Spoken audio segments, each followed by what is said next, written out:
Hello, this is the Stories Beside channel. I release videos every day for you. Subscribe and click the bell. Christopher has lived in the countryside all his life and has never been to the city in his 28 years. After graduating from high school, he immediately trained as a tractor driver, and then his father got him a job. His life flowed, boring and monotonous. There was not much entertainment in the village. Young people went to the city, so even the young man had no friends left. His mother kept saying that the guy should also leave. In the village, you cannot even find a bride.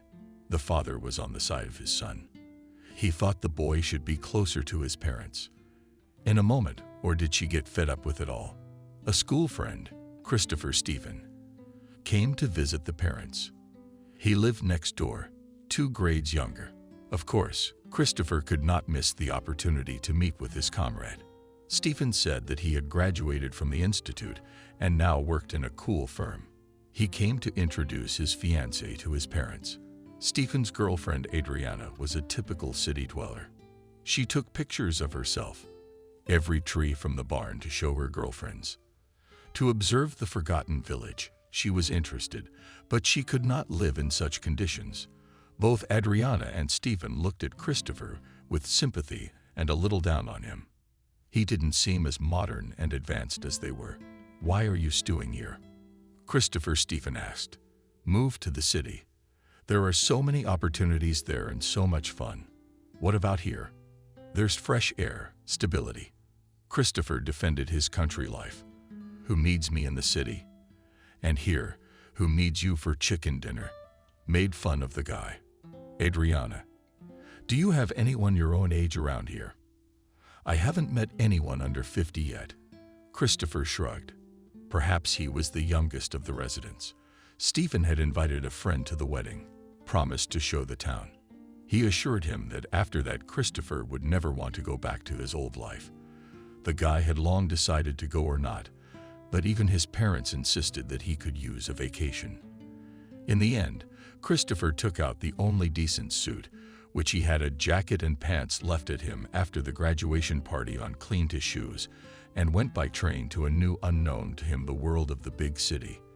The first thing that caught his eye when he came out of the station was the fast traffic and turmoil. Everyone was in a hurry. Cars were passing by at breakneck speed. Christopher had never seen so many cars and people in one place. He walked along the streets and looked at advertising signs, mannequins in store windows, cozy courtyards, cafes. It was interesting for him to observe it all. To get to Stephen, Christopher got into a cab.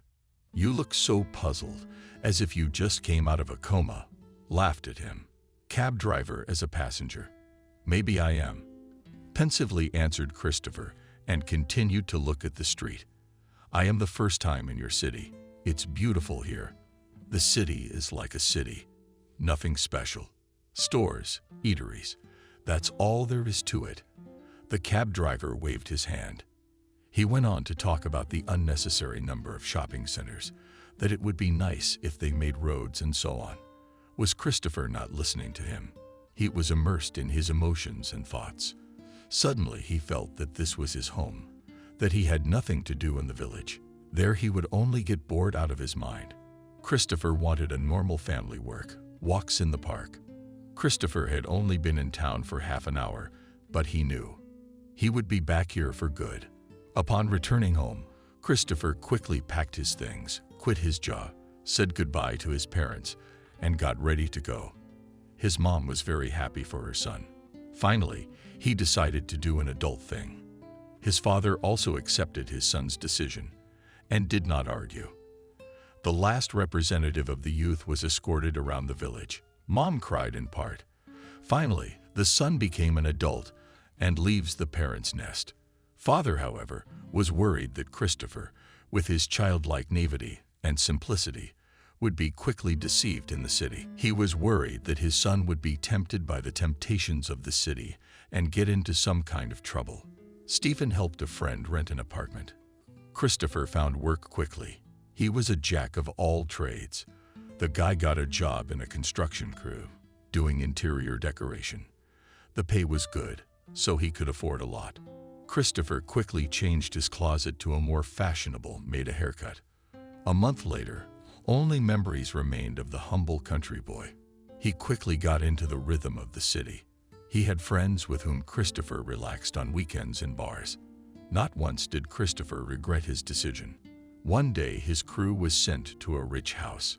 Such cottages the young man had never seen before. 2 floors, a huge territory, a swimming pool. One can only dream of such a place. The owner was a grown woman named Betty. Her husband had passed away long ago, and now she was running his business. She was a typical business lady. One look at her made one uneasy. She gave instructions as well as the foreman, though even he was afraid of her and would not argue with her. Betty didn't have much respect for the workers. She demanded that they do everything faster, but without losing quality. She walked around the grounds and constantly pointed out small flaws. None of the construction workers liked her. Christopher thought that this woman was deeply unhappy. That's why she had such a fierce temper. He felt sorry for her for some reason. One day, Christopher was laying tiles in the pool. It was a hot July day. The sun was beating down. It was unbearably hard to work under those conditions. But Betty had ordered him to finish the pool by the end of the week. So Christopher tried to get it done as quickly as possible without losing quality. "Would you like to sing?" a gentle female voice asked. Christopher looked up and saw a beautiful young girl. She was about 25 years old. She was wearing a light or not new dress, slightly developing wind, sandals on thin heels. Her hair was gathered in a braid over her shoulder. "I will not refuse," Christopher replied and accepted a glass of water from the hands of the beauty. When she leaned toward him to hand him the dress, he looked into her face. In appearance, she resembled Betty, but her features were softer and her eyes kinder. This was obviously her daughter. Apparently, she was not like her mother in personality either. She was attentive and very quiet. If Betty occupied all the space, the girl was quite inconspicuous. She spoke quietly and calmly. She spoke to everyone very meekly and respectfully. Several times during the day, the girl brought water, which was a lifesaver in this heat. Christopher noticed that sometimes he saw her silhouette in the window, and it seemed to him that she was looking at him. The fact that she offered only him a drink, he noticed it too. In the end, the guy pushed these thoughts away from himself because he did not think that such a girl could be interested in a simple worker. All the next week, the guy did not take his eyes off the beauty. He learned from his coworkers that the girl's name was Christina. She really was Betty's daughter. A lot of people noticed that she was showing interest in Christopher. She would offer him water or a cake. The boy was embarrassed by such a comment, but he was pleased. One day, he was about to go home after his shift. He heard a loud woman screaming. The sound didn't come from the house, but from the fence. There was no one around. Christopher was the last to leave. The girl ran in again. He decided to see what happened. Maybe someone needed help. The young man went around the fence and saw Christina surrounded by a whole pack of dogs. There were at least 10 of them. Each one bared its teeth in a vicious grin. Christina stood pale with fear, with the brick fence behind her. There was nowhere for her to retreat to. Christopher, not thinking long, looked around, found a long stick, and shouted loudly, "Get out of here." The guy walked straight toward the pack, waving the stick from side to side. Dogs are evil, or they were bailed out. But they were scared. One dog ran away first, and all the others ran away after him. "Thank you, rest," thanked Christina. "I have been afraid of dogs since childhood. I was once bitten by a neighbor's Rottweiler. It scared me for life." Christina lifted her skirt to show the bite. The scar was impressive, but Christopher was more attracted by the slender leg that the girl exposed. He even blushed with embarrassment. "Come on. Anyone would do the same," he said. "My name is Christopher, by the way. I guess we can get acquainted now." "Christina," the girl replied, smiling. "Maybe I'll buy you coffee or dinner." As a sign of gratitude, Christopher did not refuse to spend the evening in the company of a pretty girl. Is always nice. To dinner. He, of course, did not let her pay, although the amount in the check was impressive. Christina chose restaurants to her taste, and she was accustomed to all the best. After that evening, the guy had to squeeze hard financially to reach his paycheck. They talked all evening as if they had known each other for a long time. Christina listened with interest about village life. It was all a wonder for her. The girl told little about herself. She decided not to embarrass a simple guy with stories about the happy and carefree childhood of a child from a rich family. She had never faced any difficulties in life. The only tragedy in her fate was the death of her father. Her dad was into extreme sports. This led to the man's death. He crashed on a motorcycle. So now Christina was wary of two-wheeled transportation. Even bicycles she tried to avoid. After the tragedy, her mother became even tougher than she'd been before. She just lost her mind. She felt like the head of the family, even though she'd been in charge most of the time when her husband was alive. When Christopher returned home, looked at his bachelor's humble abode, his head was filled with sad thoughts. He liked Christina very much, but he realized that this girl was not at all on his level. She would never seriously consider tying her life to him. He would have to look at girls more simple, like those he meets in clubs. With Christina, he spent 2 weeks' worth of his budget in one night. The next day, Christopher didn't notice Christina. He figured the girl was embarrassed about last night's date and would avoid him from now on. The shift was noticeably duller without her. The coworkers also noticed that no one offered water or a skewer to the guy today. They were teasing Christopher, but he paid no attention to these barbs. He wanted to finish his work as soon as possible, to complete this project and forget about Christina forever. The girl, however, did not regret the date in the slightest. She liked Christopher too, and unlike him, she had no prejudices about the difference in their social status. Of course, she had noticed the way his eyes had rounded when the waiter brought the bill. She had no illusions about the earnings of a mere construction worker. But the girl was pleased with the gesture that Christopher had performed. She didn't come to the construction site not because she was hiding from the young man. It was just that her friend had a wedding, and where Christina was a witness. She had no idea that her absence would make Christopher so sad. When Christopher saw Christina the next day, he couldn't contain his smile. It formed on his face. The girl responded in the same way. Both were a little embarrassed by their unexpected joy. "Why didn't I see you yesterday?" said Christopher, trying to contain his embarrassment. "My best friend was getting married," the girl shared the news. "Imagine, I caught the bride's bouquet." "Your boyfriend must have been happy," joked Christopher. Thus, he decided to find out if Christina had a suitor. He was embarrassed to ask directly.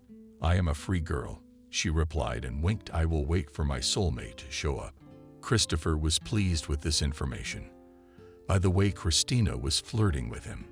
He guessed that she didn't mind accepting advances from him. Her smile and wink were quite unmistakable. Christopher took it as a sign. If the girl herself showed interest in him, he should take a risk and try to get her. Christina liked Christopher's modesty, his shyness, and simplicity. The guys in her circle were quite different. They were all arrogant, narcissistic. None of her acquaintances would give up their last dime for a favorite bill. They loved as much as they loved themselves. That's why the simple guy Christopher seemed so interesting to her. Buying a bouquet for him was an act. And those gorgeous flowers she received from other suitors, not for her, not for them, meant nothing. From that moment on, Christopher no longer shied away from anyone or hid his sympathy from his coworkers at their comments. He didn't care. He gave Christina flowers, took her to movies and restaurants. Yes, for this he had to touch his deferred money, which he planned to spend on buying a house. But Christina deserved the best. She wasn't the type who would be satisfied with a walk in the park and a daisy from the field. The girl accepted courtship, happily agreed to meetings. In fact, she did not really care what restaurant Christopher would take her to. But it was nice that he tried to please. The renovation of Christina's house was already finished. Christopher's crew had moved on to the next project, but their communication continued. 3 months into their relationship, Christopher proposed to Christina. He decided not to delay long. The guy determined that she was the girl with whom he wanted to spend the rest of his life. Christina said yes. It seemed to her that Christopher is a worthy man. He is kind, caring, such a great husband and father. He could always be counted on. He treated her with such attention and care that it was impossible not to fall in love with him. So the omen with the bouquet really works. Christina laughed. How quickly she found a husband. I realized the first time we met that I want to share my life with you, Christopher confessed. And your story about the bouquet just became for me a sign from above that it is impossible to miss such a chance. The lovers were happy. They were in no hurry to get married. They wanted to stay longer in the status of bride and groom, to rejoice in this romance, to enjoy each other. The wedding day was appointed only in 3 months to have time to prepare. Christina procrastinated for a very long time, and only one moment of the groom's acquaintance with his mother. Betty's character was not sugar. The girl herself tolerated a lot of claims from her. The woman had a whole list of requirements for her future son-in-law, and one of the first items was material well-being. Christopher flew straight through. He wasn't a pauper. But for Betty, anyone who didn't have a couple 1 million in his account was considered poor, unworthy in the views of a daughter. Betty did not believe in love. She herself was marrying out of convenience. So, for her own blood, she saw no other way. Christina was hesitant to admit that she was in a relationship with a young man, and if Mom finds out that they are already preparing for the wedding, she will be furious. And so, in fact, it happened. One day, Christina decided that she can no longer hide the truth from her mother. She is a grown-up girl and can choose for herself who is worthy of her hand and who is not. But the girl decided first to talk to her mother herself and then to present the groom. How many expensive sets were broken this morning? What eloquent speeches were heard from the people of the houses nearby? As soon as Christina mentioned the engagement, "I put so much effort into you to get you involved with some construction worker," yelled Betty, already spewed out the first wave of emotions. "I don't want to live my whole life with a man I hate, do you?" resisted Christina. "You think I don't know how you really felt about Daddy. You lived as neighbors, business partners, but not a happy couple. I want to understand what love is, to feel what it's like to be loved by a woman. Have you ever felt that way in your life? He's not your equal, that's it." Mother Love insisted. "These are fairy tales for little fools. When you wake up in a cheap apartment to the sound of a singing faucet, then you'll remember what I said. You have never seen what poverty is, when in the store you choose what is cheaper, when your socks are torn and you start to sew them up, because there is no money for new ones. You only have extremes in everything, either untold riches or absolute poverty and carrots on holidays." I laughed at Christina's mom. "We've already applied to the registry office, so your opinion doesn't matter." Betty blushed to the tips of her ears. Her anger made it hard for her to breathe.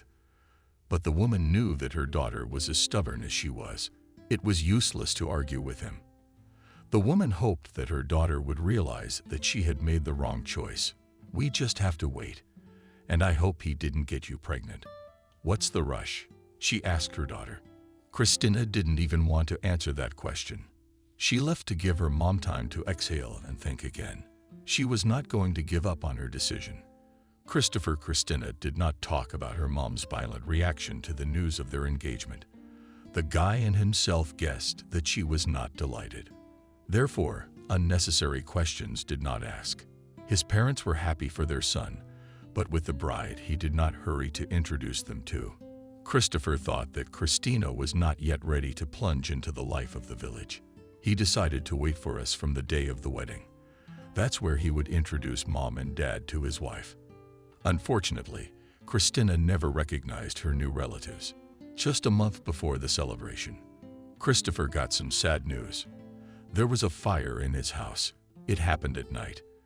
The parents didn't even realize it. They both suffocated from the smoke. Both died. Christopher felt responsible for their deaths. If he hadn't left his parents, he would have saved them. The guy became depressed, And if it wasn't for Christina, he would never have gotten out of that hole. The girl supported him. She was able to convince her lover that he was innocent of what happened. They certainly wouldn't want him to feel that way. When Christopher arrived at the funeral, he found that there was almost nothing left of the house. It had been completely burned down. The boy said goodbye to the village forever. There was nothing left to keep him here now. He got a payout from the insurance company. It was a modest sum, but the money was enough for a small studio apartment near the city center. There they began to live with Christina after the wedding. The girl remembered her mother's words about a tiny apartment with a broken faucet, but did not worry about it. "We will still have everything," she thought. She had not yet plunged into the problems of living together. She was a happy young wife. The couple's romantic period continued. It was time to inform Betty that Christina had become Christopher's wife. The girl hoped that her mother would not oppose it now. After all, everything was already done. She mentally prepared herself and Christopher for a difficult meeting, and they went to her mom. "You're not my daughter anymore." That's all Betty said when she heard the news of the marriage. "You can't count on me to help you. If you want heaven in a tent, you can have it." Christina tried to talk some sense into her mother. Explained to her that not everything in this life is measured by bank accounts. She said she'd never been happier with anyone than she was with Christopher. Betty called her daughter's words nonsense and told her to come home only when she got rid of that construction worker. She didn't want to listen to anything else. Christopher did not expect to hear anything else from a demanding woman. Christina was more upset than her spouse. She was offended for him. Mom did not even try to find out what a wonderful person her new husband was. The conversation ended on raised tones. The daughter announced that she herself did not want to know her mother anymore. "Manny, she will not be in this house." Time passed. The romance of the first weeks of marriage slowly faded. Christina didn't work anywhere. She never did. Christopher, on the other hand, spent all day at the construction site to provide for his wife. She had many demands. Gradually, the number of gifts began to decrease. Christopher was dissatisfied with the fact that his wife sits all day and does nothing. But he never talked about it. He would come home after long shifts, run the laundry himself, scrub the floors, and cook dinner. His love was so strong that he was willing to put up with it all. The girl was slowly fading away. The veil of love matched her eyes. She felt real life.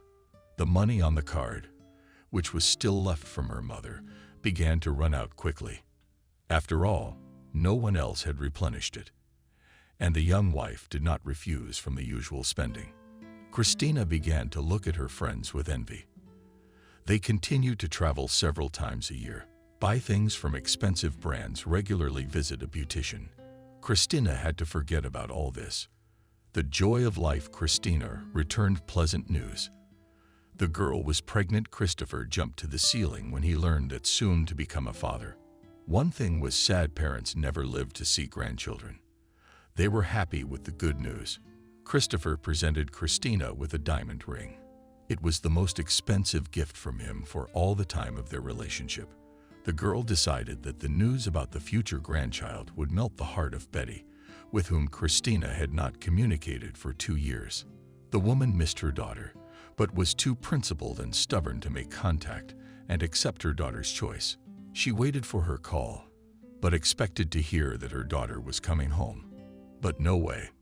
News that Christina has decided to also have a baby from this beggar's belief. Get an abortion before it's too late. That's all Betty replied to her daughter's message. It's too late, Mom. We even found out the sex of the baby. We're having a boy, announced Christina, who was in shock. She didn't think her mom would be so uncomfortable with her decision. So it will be the most unhappy child in the world, whose mother is a fool, whose father is a moron, Betty declared and hung up the phone. Christina decided that she would not call her mother again. Such words sorry, and could not.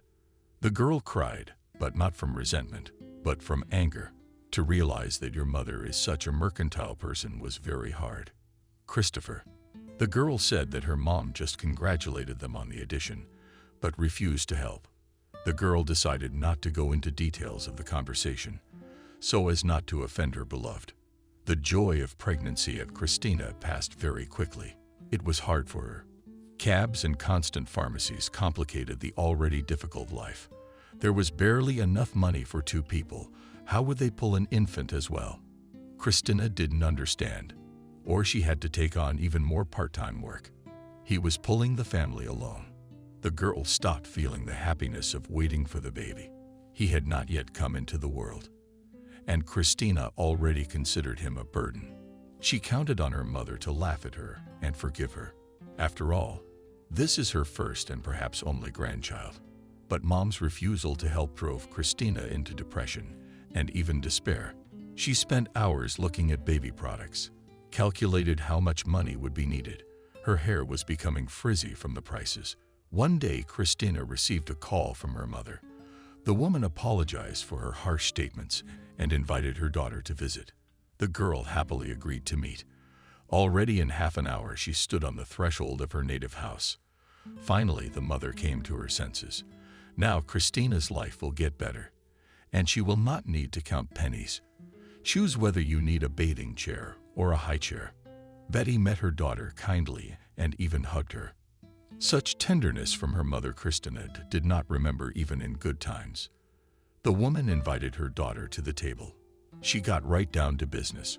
"Christina, of course I did wrong," Betty began to say, "and I'm happy to have a grandchild. You're my only daughter. As soon as I saw you with that cute little belly, my heart melted." "I'm very happy to hear that," the girl replied. "But I still can't accept your husband, what he can give you and the baby. So I propose the following to you. You leave Christopher. You move in with me. All the expenses for your maintenance and the child will be on me." Christina thought about it. She didn't mind giving up her love for money. Living in a studio apartment and doing household chores was not to her liking.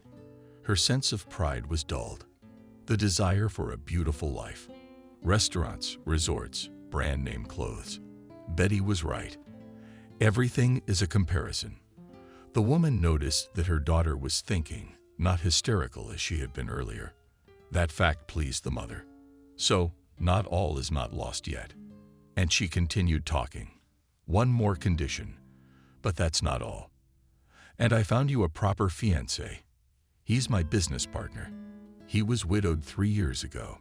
Never found a new partner. I'm asking about you, by the way. You'll marry him. You'll be in business for yourself, and you can help me." Christina's expression changed dramatically. She wasn't happy with that. She had hoped for things to be as they were before she got married. Why couldn't her mom just treat her like a daughter and not a business project? She's willing to put Christina under a creepy man 15 years older than her for her career. "Mom, did you know that he was widowed because he killed his spouse?" Christina asked. "It has not been proven yet," unperturbedly answered the mother. "It won't be. With his connections and opportunities, only it won't bring the woman back. And everyone knows the story, including you. And this isn't the first time he's ruined a human soul. You're willing to sacrifice me to add paranoia to your account. Did you hear my offer? If you don't agree, go back to your doghouse." Betty replied just as indifferently. Christina was angry at her mother again. Only she had thought that everything would be as before. How her dreams were shattered by her mother's vanity. She glared at her, but didn't leave. "Fine, you don't want to. Suit yourself," waved his hand at Betty. "Let's at least have tea. You probably haven't tasted normal tea in 100 years. The woman waved her hand to the servants to serve the tea. The governess obediently brought a tray with 2 cups from an expensive china set. She made some sign to Betty and left the room. "Well, what's your happiness and the baby's health?" Mom said, and raised her glass playfully. Christina rolled her eyes. This ceremony in Mom always annoyed her. Betty always had to keep her face and act as pathos as possible. Her daughter played along and touched her heavier. "I'm going home," said the girl T. "Wait, it's been so long since we've seen you. At least tell me how you're doing." Betty watched her daughter carefully as she drank the drink. She didn't calm down until the girl took the last sip. Christina noticed it, but she was already used to her mom acting very strange sometimes, so she didn't pay much attention to such behavior. Now, however, it seemed to Christina that her mom purposely wanted to keep her home longer. She couldn't. Jean put something in her tea. Christina sat at her mother's for the second hour. Her mother's monotonous stories about rich friends and their children had bored her to tears. Betty was telling her who had married whom, some favorable match. She was still trying to make her think it was a marriage of convenience. In the circles of people like her, that's the norm. Christina's patience ran out.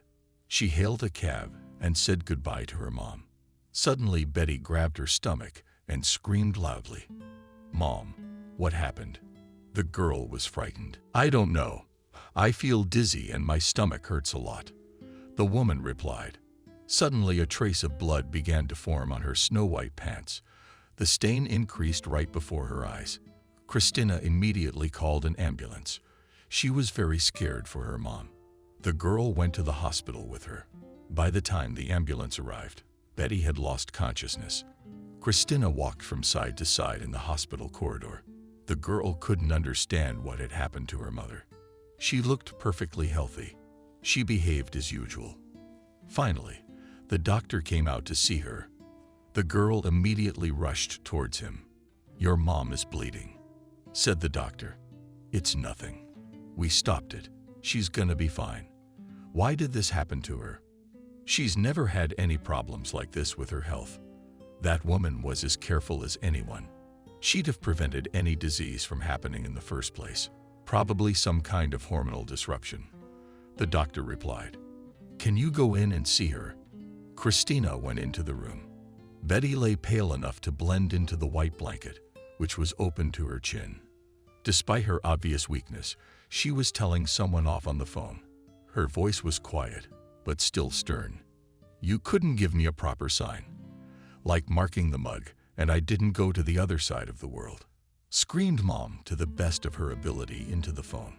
Somebody gave a quick squeak in a lefty, guilty voice. But the words were indecipherable. "Betty's eyes, and covered with hatred and anger, you're fired. From this very moment, and don't expect any compensation. You will receive a recommendation accordingly." The woman hung up, and only at that moment she noticed that Christina was standing next to her. The girl had heard the whole conversation. It began to dawn on her. Why did Mom feel so bad, and why should it have been her? "You wanted to put something in my tea, and I understand correctly?" Christina asked sternly. "My girl, is it not what you think it is?" Betty started making excuses. Christina and no one else had ever seen such a look on that woman's face. Betty was startled and felt guilty. Her eyes ran from side to side in confusion. "Judging by the nature of your bleeding, you wanted to take my baby away from me. You wanted to induce a miscarriage. Did you?" Christina asked even more sternly.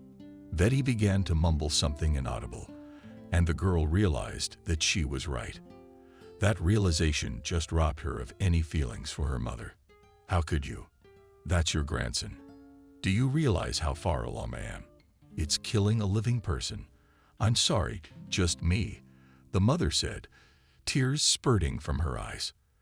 That's when Betty really realized what she had done. She stared at the table, angry with horror at her daughter, who looked at her like a wild animal. The woman felt like a monster. It became unbearable for her. Disgusted with herself and ashamed, she could not find words to justify herself. She just opened her mouth like a fish thrown on dry land. Christina abruptly left the room so that her mother would not see her tears. She realized firmly that she would never speak to her again. Of course, Christina was no angel either. Even in the morning, she was ready to leave the man she loved for money and a rich life, but she would never dare to kill. The girl returned home completely devastated. Christopher was frightened when he saw his beloved in such a state. Christina did not tell him anything. She was ashamed of her mother. In the evening, Christina felt sick. Her blood pressure was high and her stomach was very tight. Christopher was frightened for his pregnant wife and immediately called a doctor. Christina was put in the hospital for preservation. The girl had a threat of miscarriage. She blamed it on her mother, who almost got what she wanted. What she wanted? I couldn't get my head around it. How Betty could even think of such a thing. Christopher visited his wife every day. He always brought her flowers and treats, but Christina didn't need anything anymore. In the ward, she met the other boys-to-be. They bragged about gifts from their husbands. They told about the renovation of the nursery, how many things they bought. It was very hard for Christina to listen to this. Her child won't even have his own room. She couldn't afford to buy him 3 outfits a day. Christopher was doing everything in his power to provide the family with everything they needed, but he could not satisfy all of Christina's desires. The man began to notice that his wife is withering. What was the reason for her sadness? He didn't understand. He kept telling her not to be nervous. See what you've done to yourself. In an instant, Christina, I'm sick of it all. How can I not be nervous when I realize my child will never go to a good school? He won't have fancy clothes or good food. We won't be able to show him the world. The girl spoke up. And if both parents worked in our family, maybe we could afford more. For the first time in his life, Christopher reproached his wife for something, but he was offended to hear her claims. She knew she wasn't marrying a millionaire. Christina was dumbfounded by such words. She had never been forced to work in her life. She had never thought that she would get up early in the morning to go to some office, to get there through traffic. Although Christopher was right about one thing, she really did know who to marry. The most frustrating part of it all was admitting that Mom was right. After this situation, Betty tried several more times to reconcile with her daughter. She accepted her pregnancy and forgave her choice of a poor spouse, and was ready to help financially. But Christina didn't want to hear from her. And I didn't understand why the girl was acting like that. She dreamed that her mother was interested in her grandchild, and now she ignores her. He tried to ask a couple of times, what caused such a drastic change? But by Christina's stern answers, I realized that it was better not to get involved in their family squabbles. 2 months later, Christina and Christopher had a son. They named him John. The boy was born 2 weeks premature. The girl believed that the premature birth was the fault of her mother, who made her very nervous. She never forgave her. One day, Christopher had the opportunity to rest and volunteered to go for a walk with his son. Christina gladly accepted such an offer. She could finally devote a few hours only to her beloved. The man did it for a reason. Betty had talked him into it. She wanted to see her grandson very badly. The reason for the mother-daughter conflict remained a mystery to Christopher. Betty dared when she saw her grandson. She didn't take her eyes off him for a moment. He looks a lot like Christina, she said. There's nothing of yours in him at all. John is too young to judge who he looks more like. Christopher replied resentfully. And I want to have a serious talk with you, Betty said in a tone that wasn't cute at all. You realize it's just Christina's life. She deserves more than that. And you put her in a room you call an apartment and keep her there. What are you implying? With suspicion, Christopher asked. I'll pay you any amount you name. And if you file for divorce, don't worry about the formalities. We will bypass all the laws. Christopher almost fell over when he heard such an offer. He was hoping that things would get better with his mother-in-law. She's starting her song again. Isn't it about time she accepted her daughter's choice? As far as I know, Christopher answered. Christina doesn't even want to hear your name. How are you going to get her back in the Duma? I will repeat to you what Christina once told you. Not everything is measured in money. If she hasn't left me yet, she's happy with me. You and your riches have lost her, mind you. And I don't keep her chained up in a room, as you put it. After that, Christopher never brought his grandson to his mother-in-law again. He couldn't understand people like her. Betty drove her daughter away herself.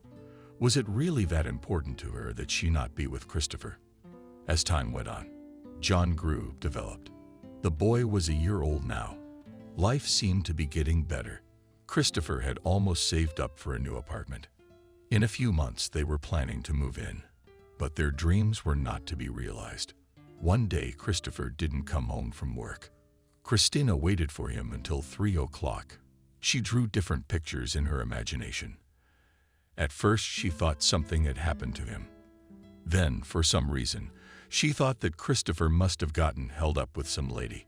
Finally, she came to the conclusion that her husband had simply traded her for a group of friends with entertaining drinks. Women's imagination has no limits. Finally, the girl's patience broke down, and she decided to simply call her spouse. She was answered by a doctor from the hospital and reported that Christopher is in surgery. A concrete slab had fallen on his legs. There's a simple fracture in one leg. Nothing serious. But the other bone is completely shattered. It's gonna take the man a long time to recover. It's not certain he'll ever be able to walk again. Christina lost her temper when she heard what had happened. She quickly packed her slide and left him with a neighbor. She herself ran to the hospital to see her spouse. When she saw him, whole rivers and tears ran down her cheeks. Even though the doctor said only his legs were hurt, Christopher's whole appearance was ghastly. Huge bruises sat under his eyes. His arms were renamed.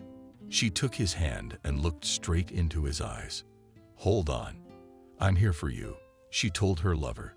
He tried to smile back, but it was hard for him to do so. For Christina, it was a blow to the heart. Dreams of a happy life of a new large apartment shattered. The money set aside to buy a home had to be given to treatment and recovery, or Christina hated the whole world during this period of her life. It would seem that tragedy should have brought husband and wife together. But for some reason, Christina became estranged from her spouse. It was a burden to care for him. Not only did little John require a lot of attention, now Christopher could not even wash himself. The girl simply unlearned from all the troubles that fell to her share. It took a year and a half before he was able to stand on his feet. Now he was an invalid. To work as before, the man could not, of course, work. Christina's pride evaporated. She forgave her mother. She began to accept help from her. Betty was glad that her daughter finally turned to her, although the occasion was not the happiest. She never said anything bad about Christopher again. The woman was glad that she was able to communicate with her grandson, albeit in this way. One day, Christina wondered, hadn't her mother built this tragedy? After what she wanted to do to John, the girl could expect anything from her. She didn't beat around the bush. "Well, be honest, you didn't have anything to do with what happened to Christopher, did you?" she asked. Betty pulled her eyes away. This time she was genuinely surprised, something she hadn't expected from her daughter. "I'm quite the monster you think I am. I didn't even know what happened until you told me," she replied. Christina still decided that indeed it was too harsh even for her mom. Such thoughts never entered her head again. Christopher required care. A lot of Christina's time and energy went into helping her spouse. At one point, she got tired of it all. When Christopher was able to look after himself and even take care of his son, Christina began to leave home more often. She spent a lot of time in the company of her girlfriends, partying in nightclubs. Betty gave money to support John, and Christina went down on the entertainment. One day, she announced to Christopher that she was leaving him. She packed John her belongings and left her invalid husband alone. Left to himself, Christopher lost any meaning in life. The man found solace in a bottle of liquor. I myself did not notice how evenings in the company of alcoholic beverages became a constant for him. First he drank a little, then more and more, till he drank himself to death. He wasn't allowed to see his son. Betty tried to get him and Christina divorced as quickly as possible. Christopher tried to get John to see him more than once a month, but his ex-wife said she would terminate his parental rights if he continued to meddle in their lives. Christopher believed it was Betty who had sentenced Christina to do this to an unhappy man. She had never loved Christopher. She was always against their relationship. He even wanted to end it, but he didn't have the resolve. It's been 2 years since the divorce. Had Christopher lost his humanity? Neighbors called him the local drunk. No one wanted to hang out with him. So there was nothing left for the man to do but sink further to the social bottom. One of the next alcoholic evenings was revealed by a ringing doorbell. Christopher opened the door and rubbed his eyes to make sure he was not imagining things. Standing outside the door was Christina, her mother. The look on their faces was strained, friendly. They were smiling strangely. Obviously, this couple couldn't just show up at his door. "Hey, Christopher, how are you doing?" Betty asked, or was surprised by the man's unexpected courtesy. "Did you kill someone and want me to take the blame?" Christina and her mother looked at each other strangely, a little frightened. Then both of them simultaneously shifted their gaze to Christopher. The women were creeped out by the question, for he had hit the mark. They were in very serious trouble indeed. "Did I guess that?" Christopher was amazed. "Honestly, I don't even know where to begin." "I'm not sure," Christina said. "You've always been a compassionate person, amazingly kind. I've never met anyone like you. You've always done everything you could for me and more. How wonderful I am. I don't need you to tell me. Let's get down to business." Christopher couldn't take the hypocrisy of his ex-wife. He didn't really hold a grudge against Christina. The man realized that Betty was in charge of everything. She was the one who'd persuaded him to leave his destitute, invalid husband. In some ways, he even agreed with her. Of course, a girl like Christina deserved better. Christopher simply couldn't give her the life she wanted. "Yes, Christina. Let's resolve this issue quickly." Betty agreed with her son-in-law. "And I'm in trouble. I need your help. A few hours ago, I hit a man with my car. It was some drunk. He had no family, but he was still alive," Christina said. "He was," Christopher pointed out. "Yes, he died on the way to the hospital," Christina continued. "Mom asked the coroner to hold off for now. You see, Christopher, I can't go to jail. I have a son, a career. A criminal record would just wipe out everything I've worked for over the years. I get it. You want me to go to jail. I mean, I got no son, nothing to lose.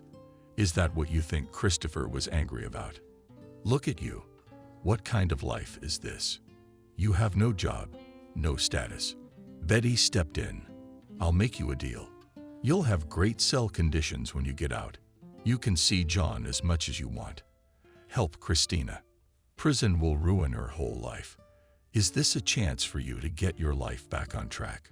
Of course, Christopher was unpleasant to hear himself say that, but Betty said that's right. The man's reputation had long since sunk below the minimum. Other than the Georgia bottle, he had no interlocutors. What did he care where to stare at the ceiling here, within four walls or in a jail cell? Against all his beliefs, Christopher agreed to help his ex-wife one more time. He took the blame. Christopher regretted his decision several times. He doubted that Christina really deserved such an act from him. When his husband was in a bad situation, she turned her back on him. She hadn't given him the support he needed. Why should he have to deal with her problems now? But it was too late to back down. He was the guilty party in the case. There was no going back. Let this be his payback for his naivety and kindness. Christopher was sentenced to 5 years. He was given the minimum because he pleaded not guilty, confessed to driving drunk without noticing. No idea where you were running from. He was completely remorseful. Betty's connections, of course. Christina even came to see him on a date at first. It was only a couple times. Thanked him for his help. Showed him pictures of her son. Christopher was even glad to be able to talk to her like that. He was starting to dream that when he got out, he'd get back together with her. They would live happily ever after. After his act, Betty warmed a little to her son-in-law. Then the visit and Christina suddenly stopped. Christopher was very worried about it. Every day he hoped that the warden would come and inform him that a beautiful woman, the mother of his child, was waiting for him. But Christina never came. When Christopher had finally given up hope of ever seeing his beloved again, he received a letter. On the envelope he read the name of the woman he dreamed of every day. It was a letter from Christina.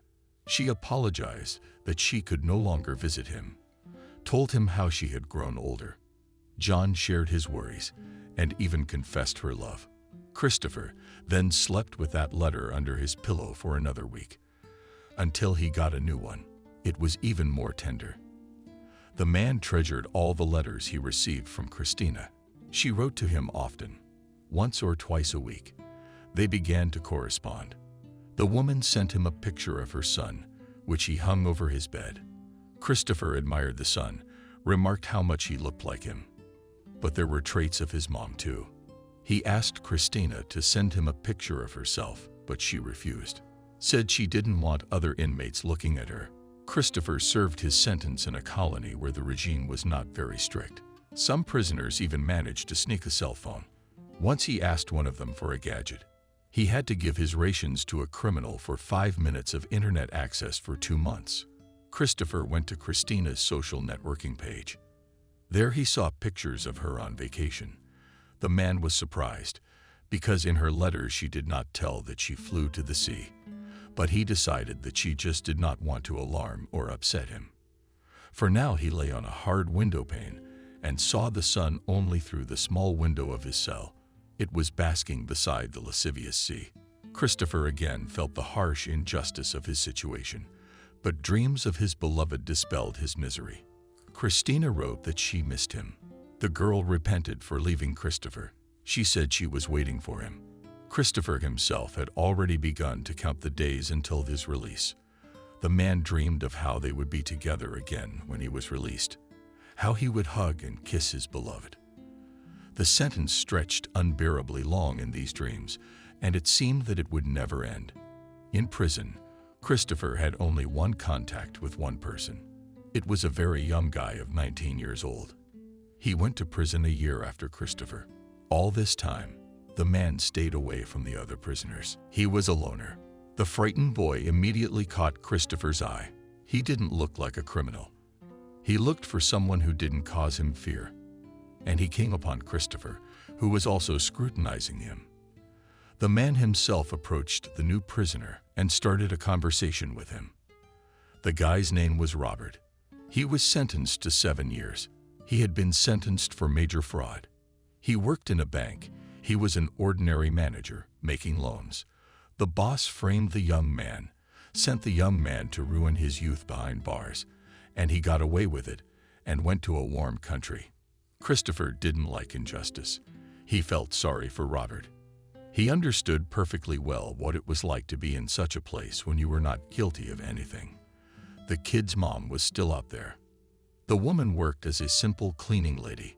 Of course, they didn't have money for good lawyers. And the pro bono lawyers didn't care much about their clients. They decided to stick together.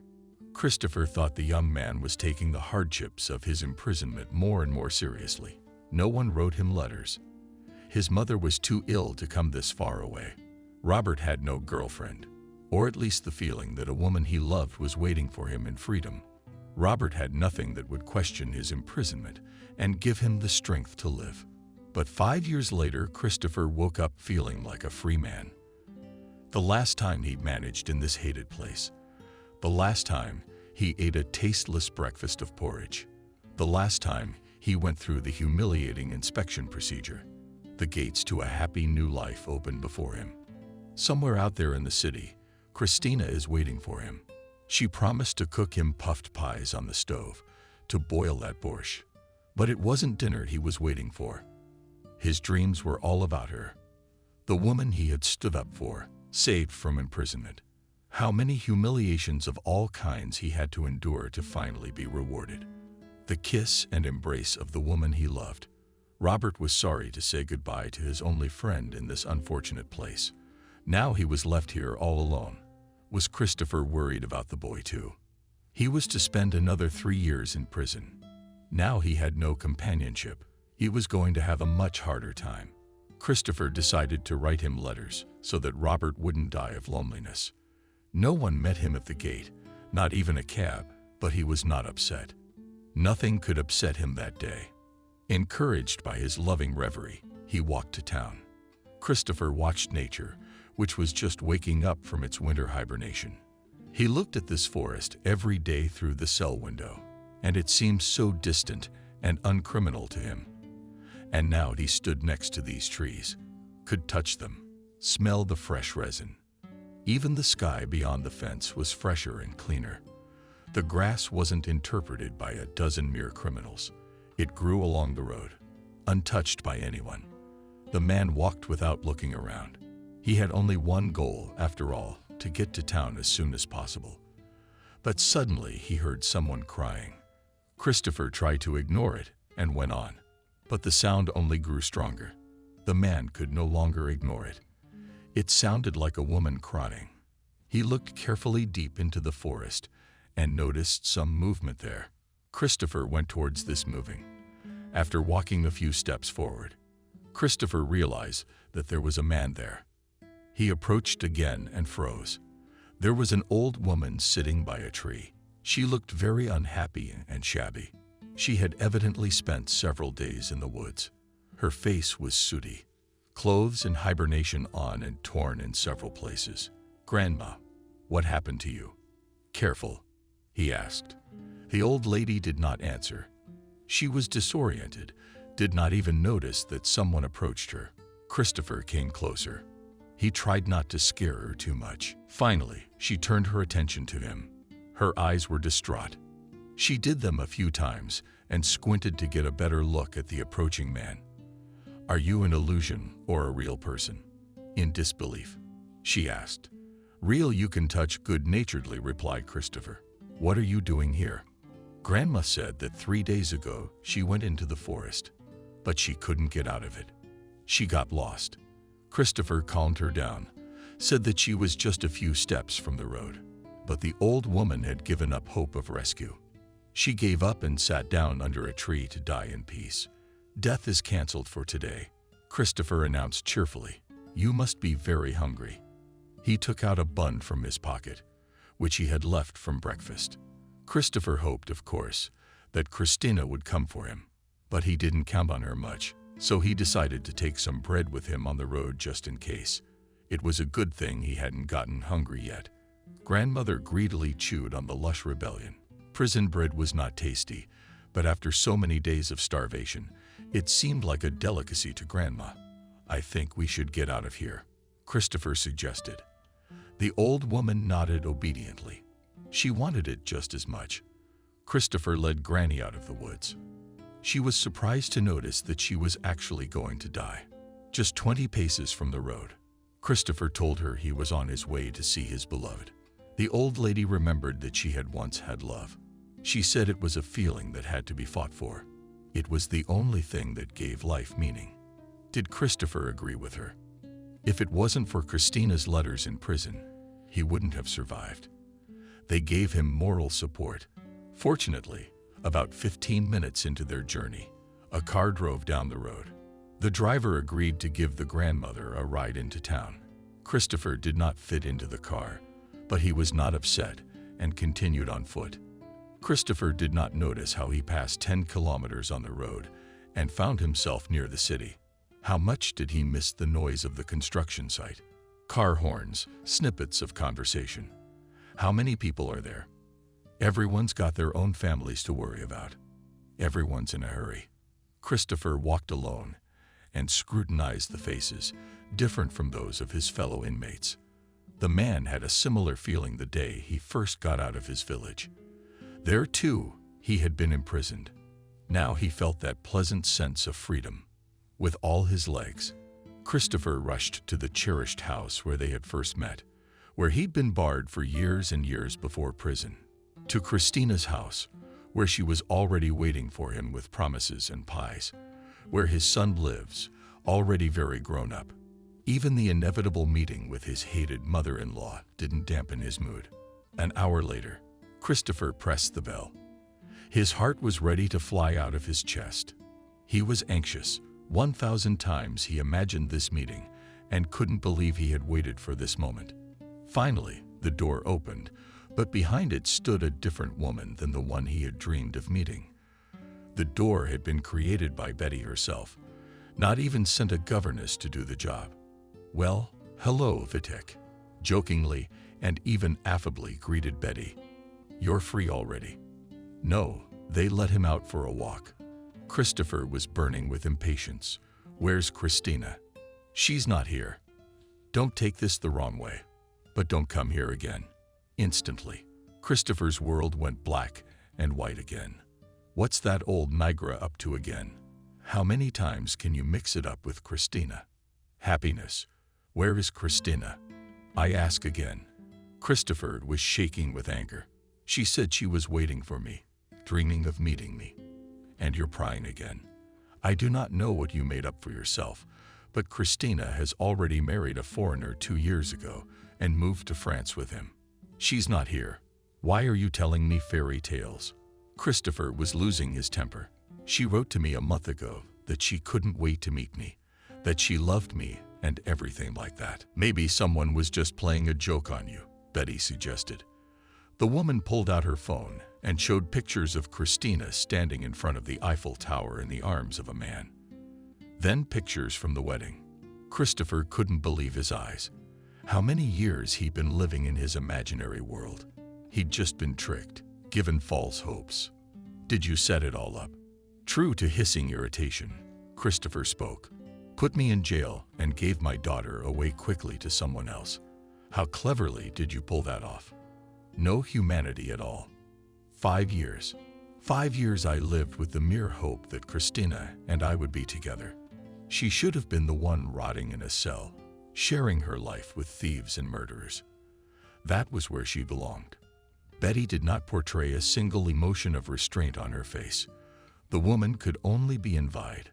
Of course, she understood how hurt and resentful Christopher was right now, but there was nothing she could do about it. Christina was gone.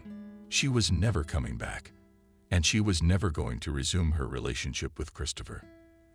The girl didn't write him any letters. It was someone's evil joke. But you spent 5 years believing you were okay, said Betty. It's a lot easier to live knowing someone loves you and waits for you, and finding out that it's all a lie, you think, is easy and nice too. Realizing you've been living someone else's fantasy for 5 years. Christopher said it very well. He was suffering, and he couldn't hide it. The tears were flowing. The man could not hold them back. He raised his eyes to the sky and prayed that it would end, that someone would wake him up now and tell him that it was all just a terrible dream. Christina was really waiting for him and loving him. But no one woke him up. The dream was not interrupted. Betty closed the door and leaned her back against it. On the other side, she could feel Christopher pounding on the metal, heard him yelling and demanding to open it. The woman was crying. She knew he was hurting and hurt, but there was nothing she could do. Find words of support and comfort. Betty simply wasn't capable by nature. As Betty grew older, her fervor moderated a bit. She became sentimental. The woman clutched at her chest. Her heart ached for this man. She blamed herself for doing such a cruel thing to her son-in-law. Her conscience tormented her and prevented her from living. She did not love Christopher, but she believed that no one deserved such cruelty. Christopher sat under the gate all afternoon and evening. Betty went to the cameras to see if he had left, and each time she noticed that he hadn't. Christopher hadn't moved. She sighed heavily and moved on. In the morning, Christopher was not at the fence. The woman exhaled with relief. She would not be able to watch him suffer for another day. But she couldn't help him either. The daughter had left for good. She wouldn't go back, especially not for her ex-husband. He left already at night. He realized that there was no point in waiting. It was hard for a man to get used to the idea that the woman he loved did such a cruel thing to him. Who was writing letters on her behalf? He didn't want to find out. He liked to think that it was she who had confessed her love to him. Let everything remain as it was in his fantasies at least. Christopher continued his miserable existence in a small studio apartment with no one left. Friends had disappeared back in the days when Christina had been fine. He devoted too much time to work, did not have time to meet anyone. What was all this hardship and effort for? To end up with nothing, sitting alone in an empty apartment, living on disability allowance. Then he moved to the city. These thoughts tormented the unhappy man, but he decided that he would no longer give up. Let fate was cruel to him. He would no longer pour alcohol on his grief. He's already lost too much. Couldn't Christopher get a job? Injury prevented the disability allowance from being enough for a modest bachelor's life.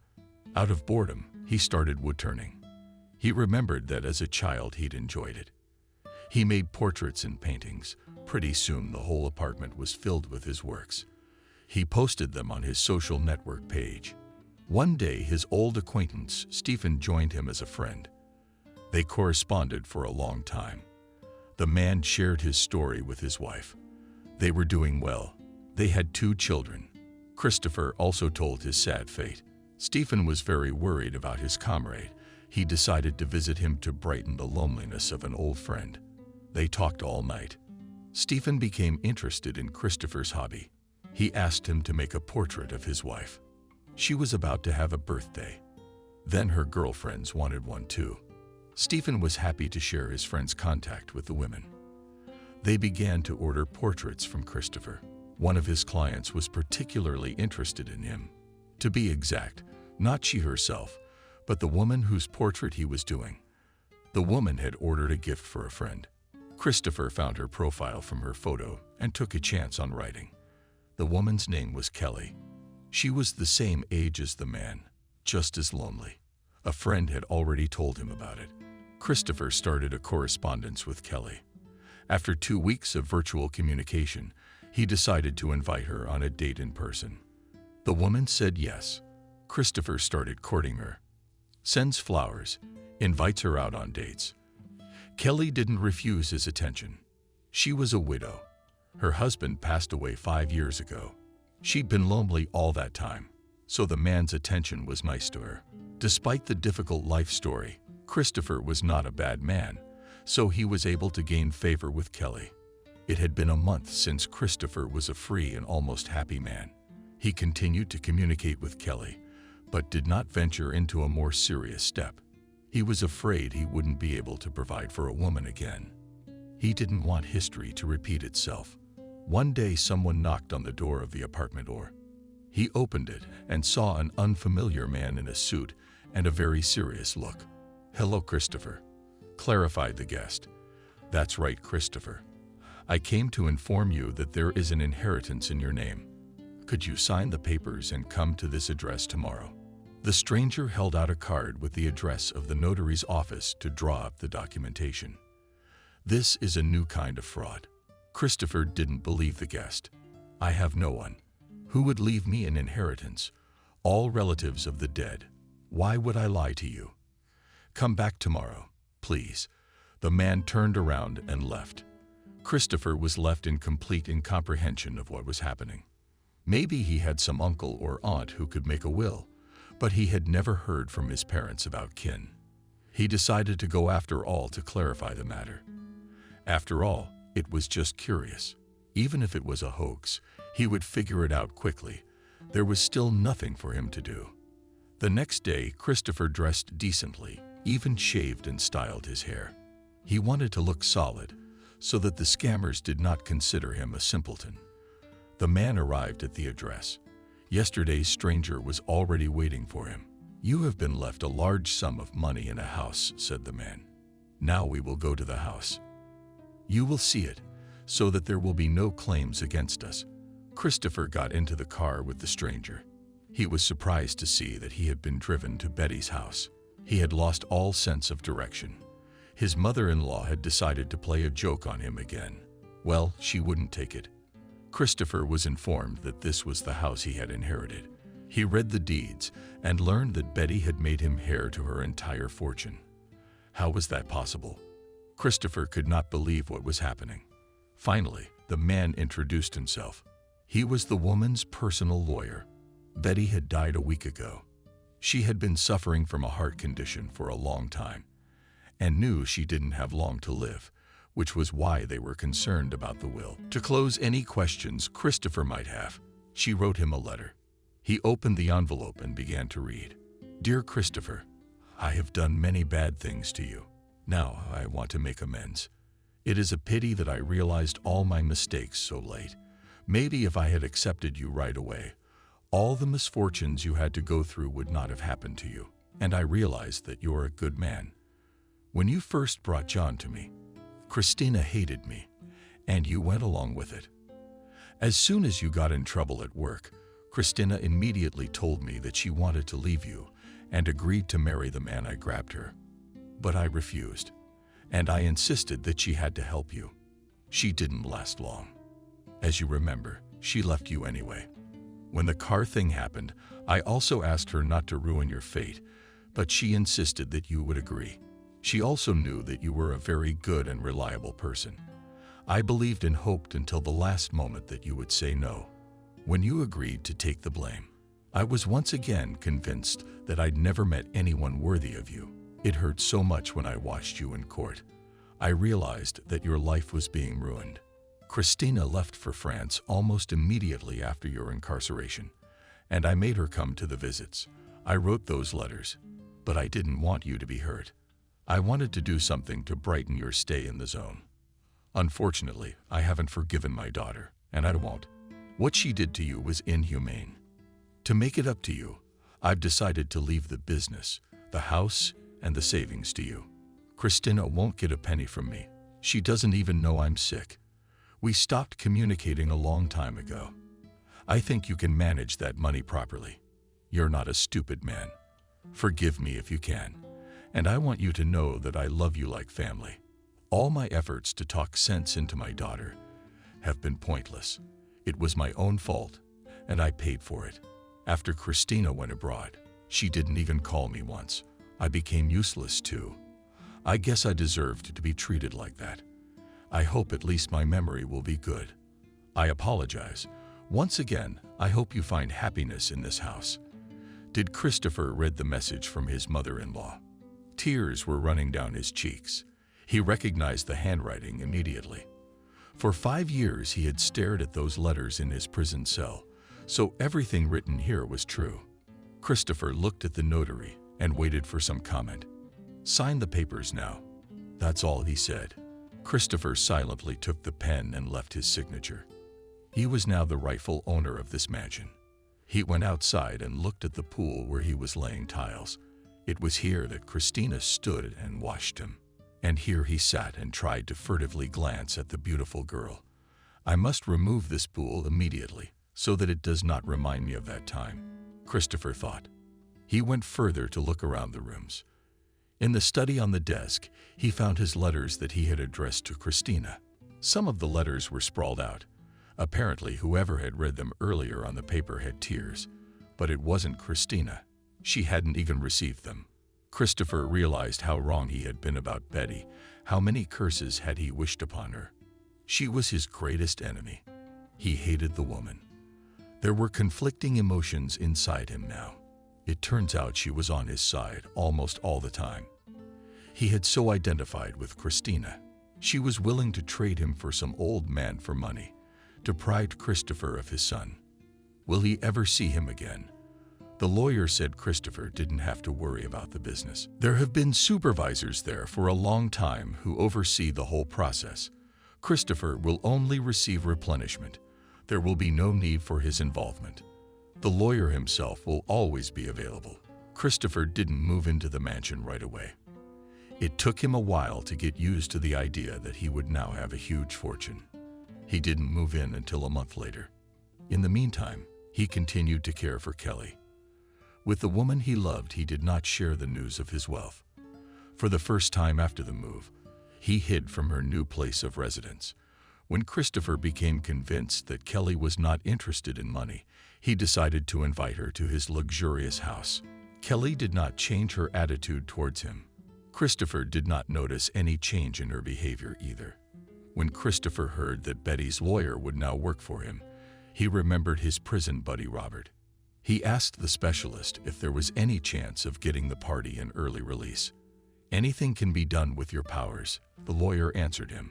Christopher quickly recalled in his memory the name of Robert and gave the number of the colony where he was serving his sentence. The lawyer promised to solve this issue within a month. In fact, it took him only 1 week to release the guy. The case was not as complicated as it seemed at first glance. After being released, Robert was brought to visit his savior. "And you didn't tell me you lived so richly," amazed at the luxury of the mansion. "Robert, how can I ever thank you? Just try not to get into any more stories." Christopher laughed back. "And I got rich just recently." On top of that, Christopher decided to give Robert his old apartment. He had so much money now that there was no point in selling it. He could afford to buy 100 of these studios. It was sitting idle. Robert could not believe his good fortune. He fell to his knees in front of his savior and said thank you without stopping. Christopher got him a low-level position at his company. If he performs well, he'll eventually get a promotion. Under Christopher's leadership, you don't have to worry that someone will cheat or set him up again. Christopher's good deeds didn't end there. He decided to thank everyone who ever met him in life and showed him sympathy. The man did not forget about his friend, who once pulled him out of the village and helped him get settled in the city. Since Stephen had everything in life was good, he did not need money. Then Christopher decided to simply realize the dream of a school friend. He had always dreamed of seeing the ocean. The man paid for a fancy tour for him and his family. Stephen promised not to forget such a chic gesture and someday respond with the same wonderful gift. Christopher also remembered about his grandmother, who was saved in the forest.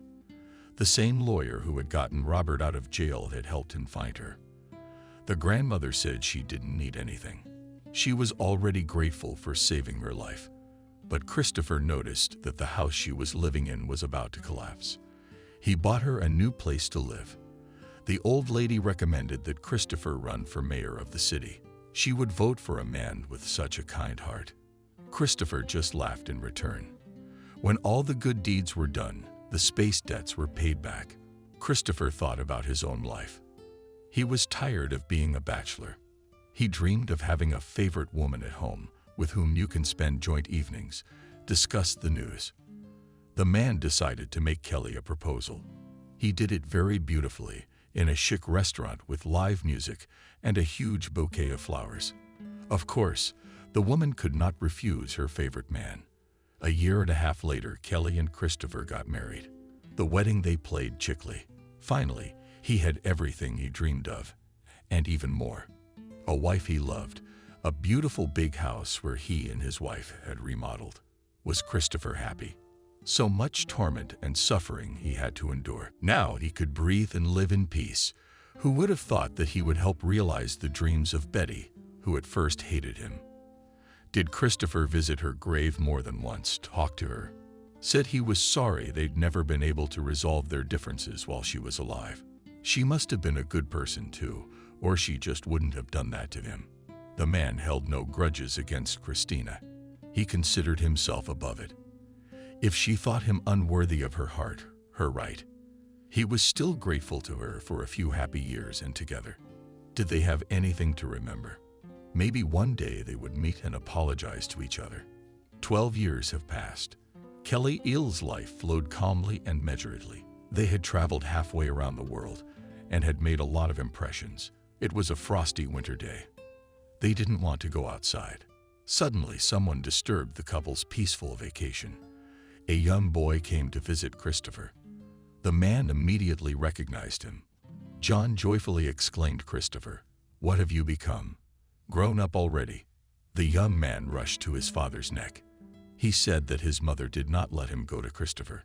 He was looking forward to coming of age to meet his father, whom he didn't remember at all. He hadn't expected to see him here. After all, Christina had told him that Grandma lived in this house. So many years had passed, and she didn't even know that her mother had died. The son told her that her mother divorced the Frenchman.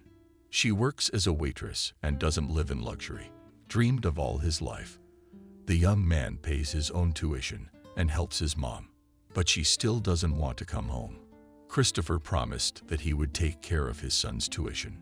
He also said that Christina can come to visit him and talk to him if she has such a desire. Christopher is willing to help her as well. John visited his father for only a week, but he left, promising to come and visit several times a year. The young man lived in France, studied at the university there.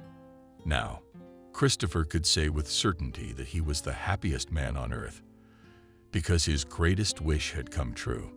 He began to communicate with his son. Subscribe and click the bell. Mom didn't cry. didn't get hysterical or numb, didn't start cursing men or touchingly pitying her daughter. In general, she behaved in her usual manner.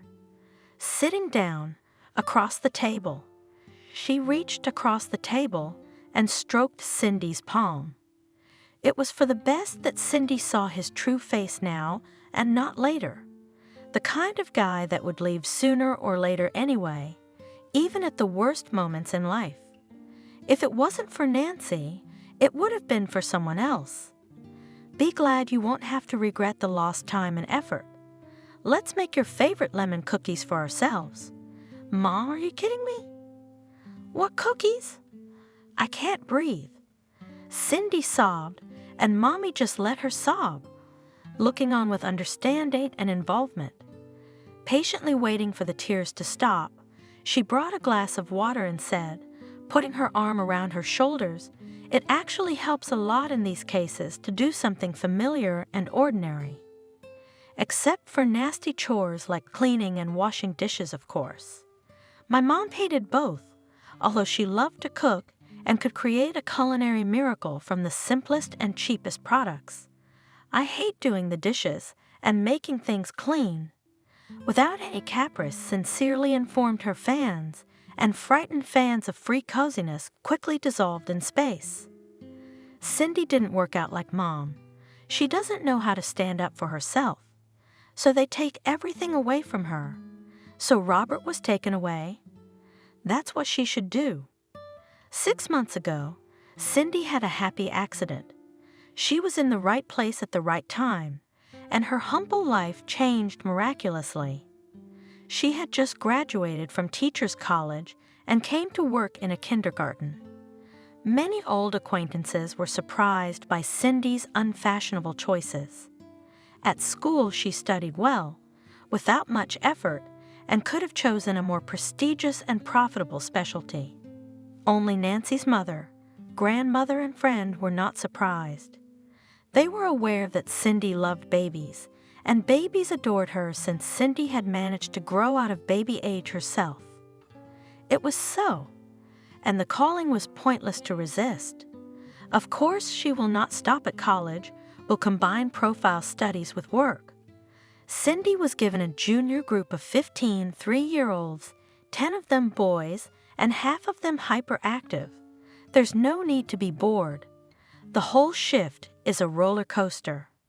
Her magical ability to calm children will definitely come in handy here. The 5 little girls in this group are amusingly different. 2 little girls, 2 princesses, and a shy, brooding Jenna.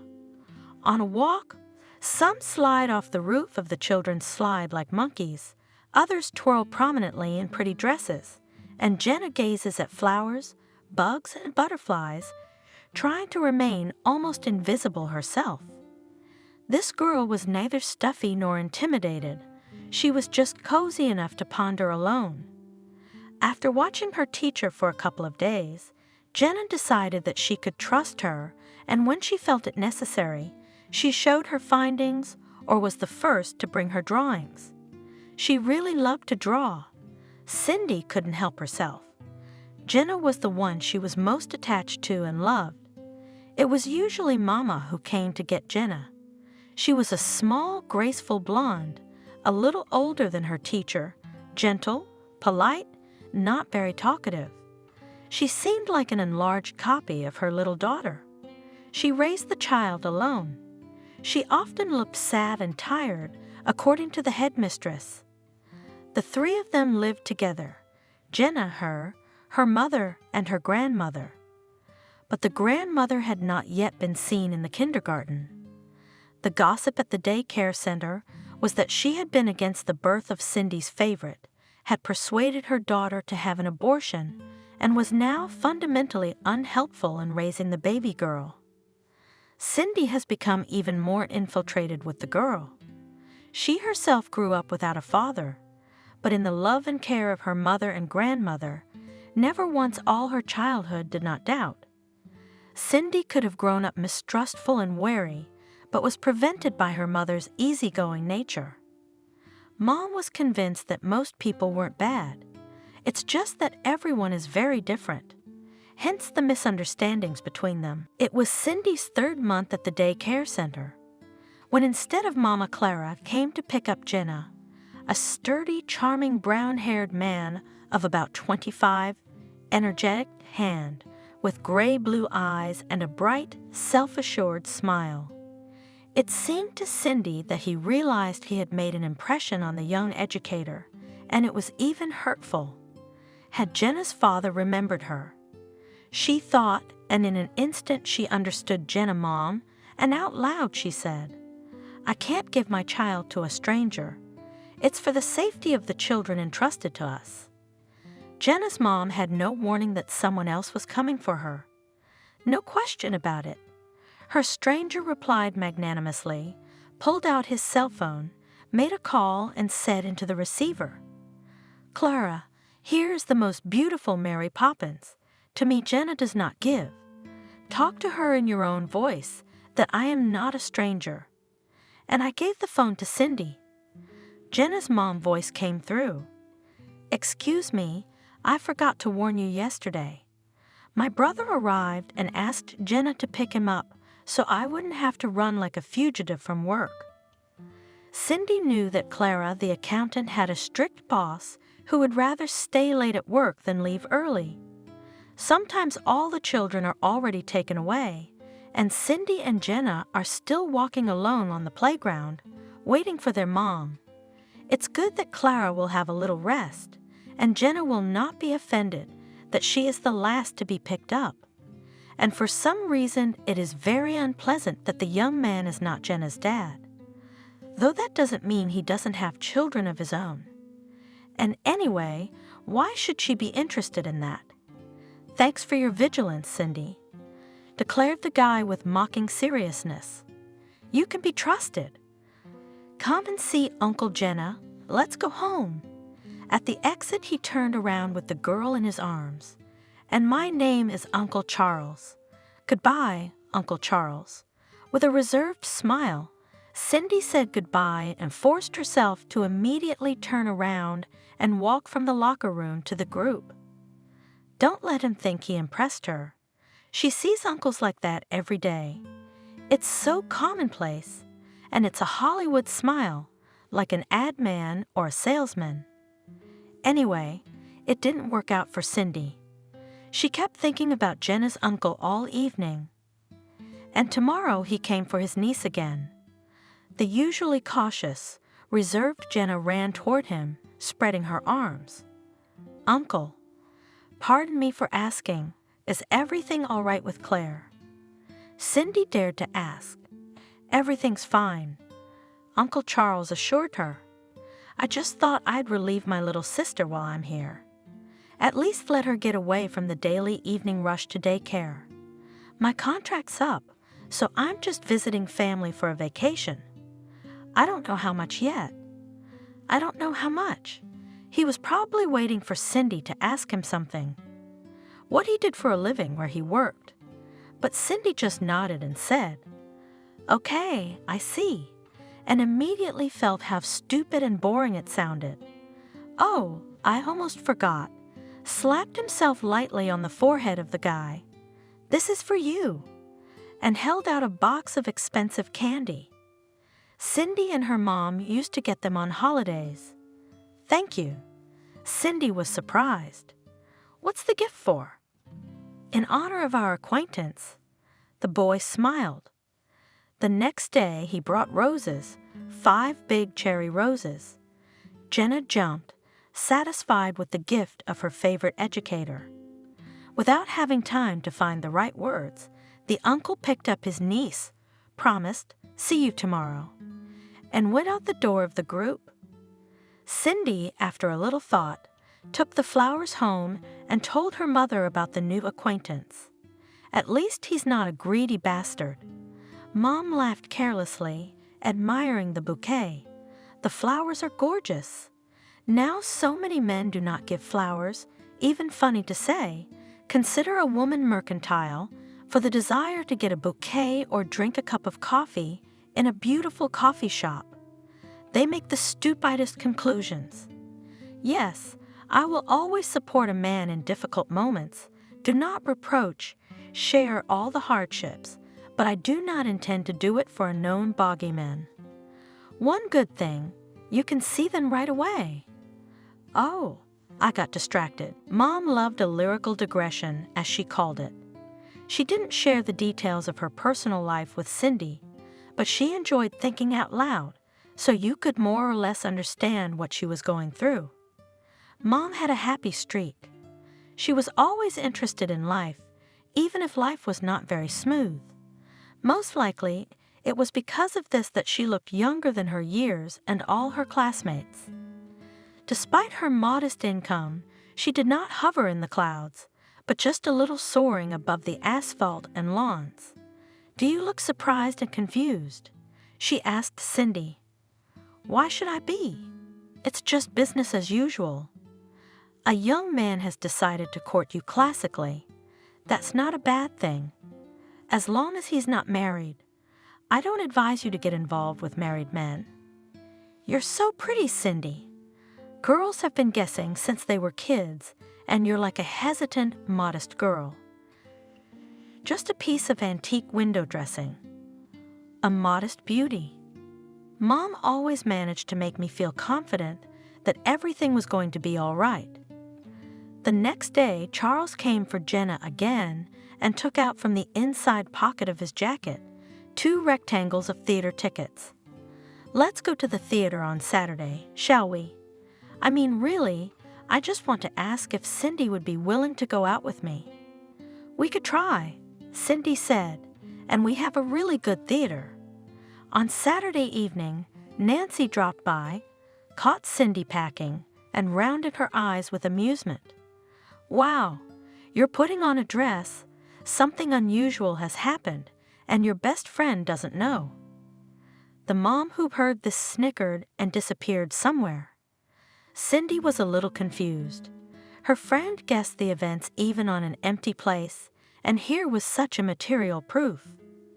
Cindy was a stay-at-home mom. Could on ready-made patterns or on orders, coordinated to the smallest detail. Could with the connection of his own imagination, when the client himself does not know what he wants. Clients were very different. They paid not only with money, but also with primitive natural exchange, as my mother called it. One girl, sewing a business pantsuit, partially paid with a piece of artificial tie silk. Mom had not been warned of this turn of events. She was counting on the full amount in cash. She and Cindy were just having another dieting spree. That was Mom's expression, too. It's what she called a period of no money.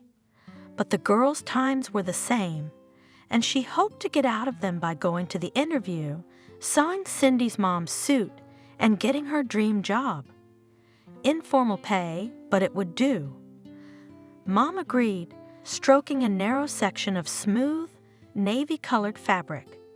And in 2 days, she sewed the girl an elegant tweed suit, and the daughter a simple, elegant dress. Coco Chanel had a little black one and Cindy will have a little turquoise one, she announced. "It looks good on redheads. Mom, it's a masterpiece." Cindy exhaled sincerely, turning around twice in front of the mirror. "But now I have to figure out where to wear it so as not to offend him." "Oh, if only there was a dress, and the occasion will be found," Mom assured me. Nancy tried to borrow the dress once.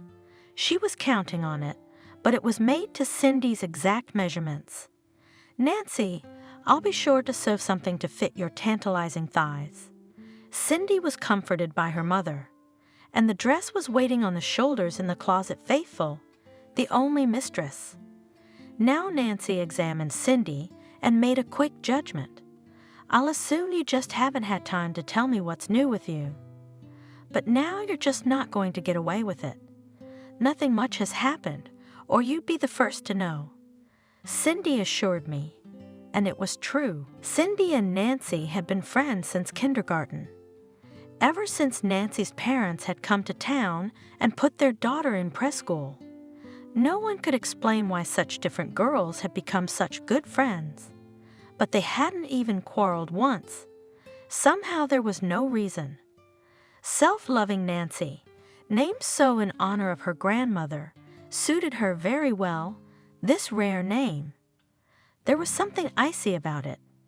If their school had been casting for the role of the Snow Queen, Nancy would have been chosen. No one could blame her for anything. She didn't get mad at anyone. She didn't fight with anyone. She didn't gossip about anyone.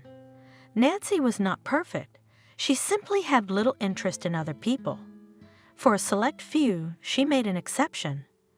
Among them was her childhood friend Cindy.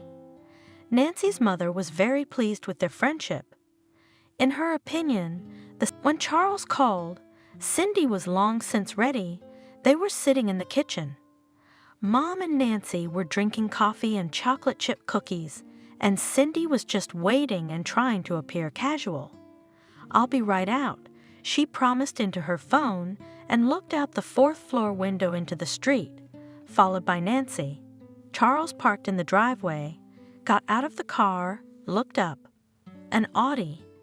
Nancy said, "I wonder if it was a credit car." Everything was going great, as Mom would classically define it. After several years of working in the North, Charles had planned a vacation at his folks' place 2 months. Then he had Bern in his plans, especially since it wasn't far away. He had already bought a studio on the outskirts 2 years ago and had been renting it out all this time. Now he would ask the tenants to vacate the apartment for the landlord, live and look for a job in Bern.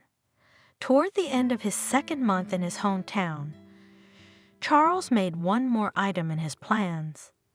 One Saturday evening, he unexpectedly came to visit with a bouquet and a cake, met his mother, and immediately announced, "Evelyn, I have serious intentions.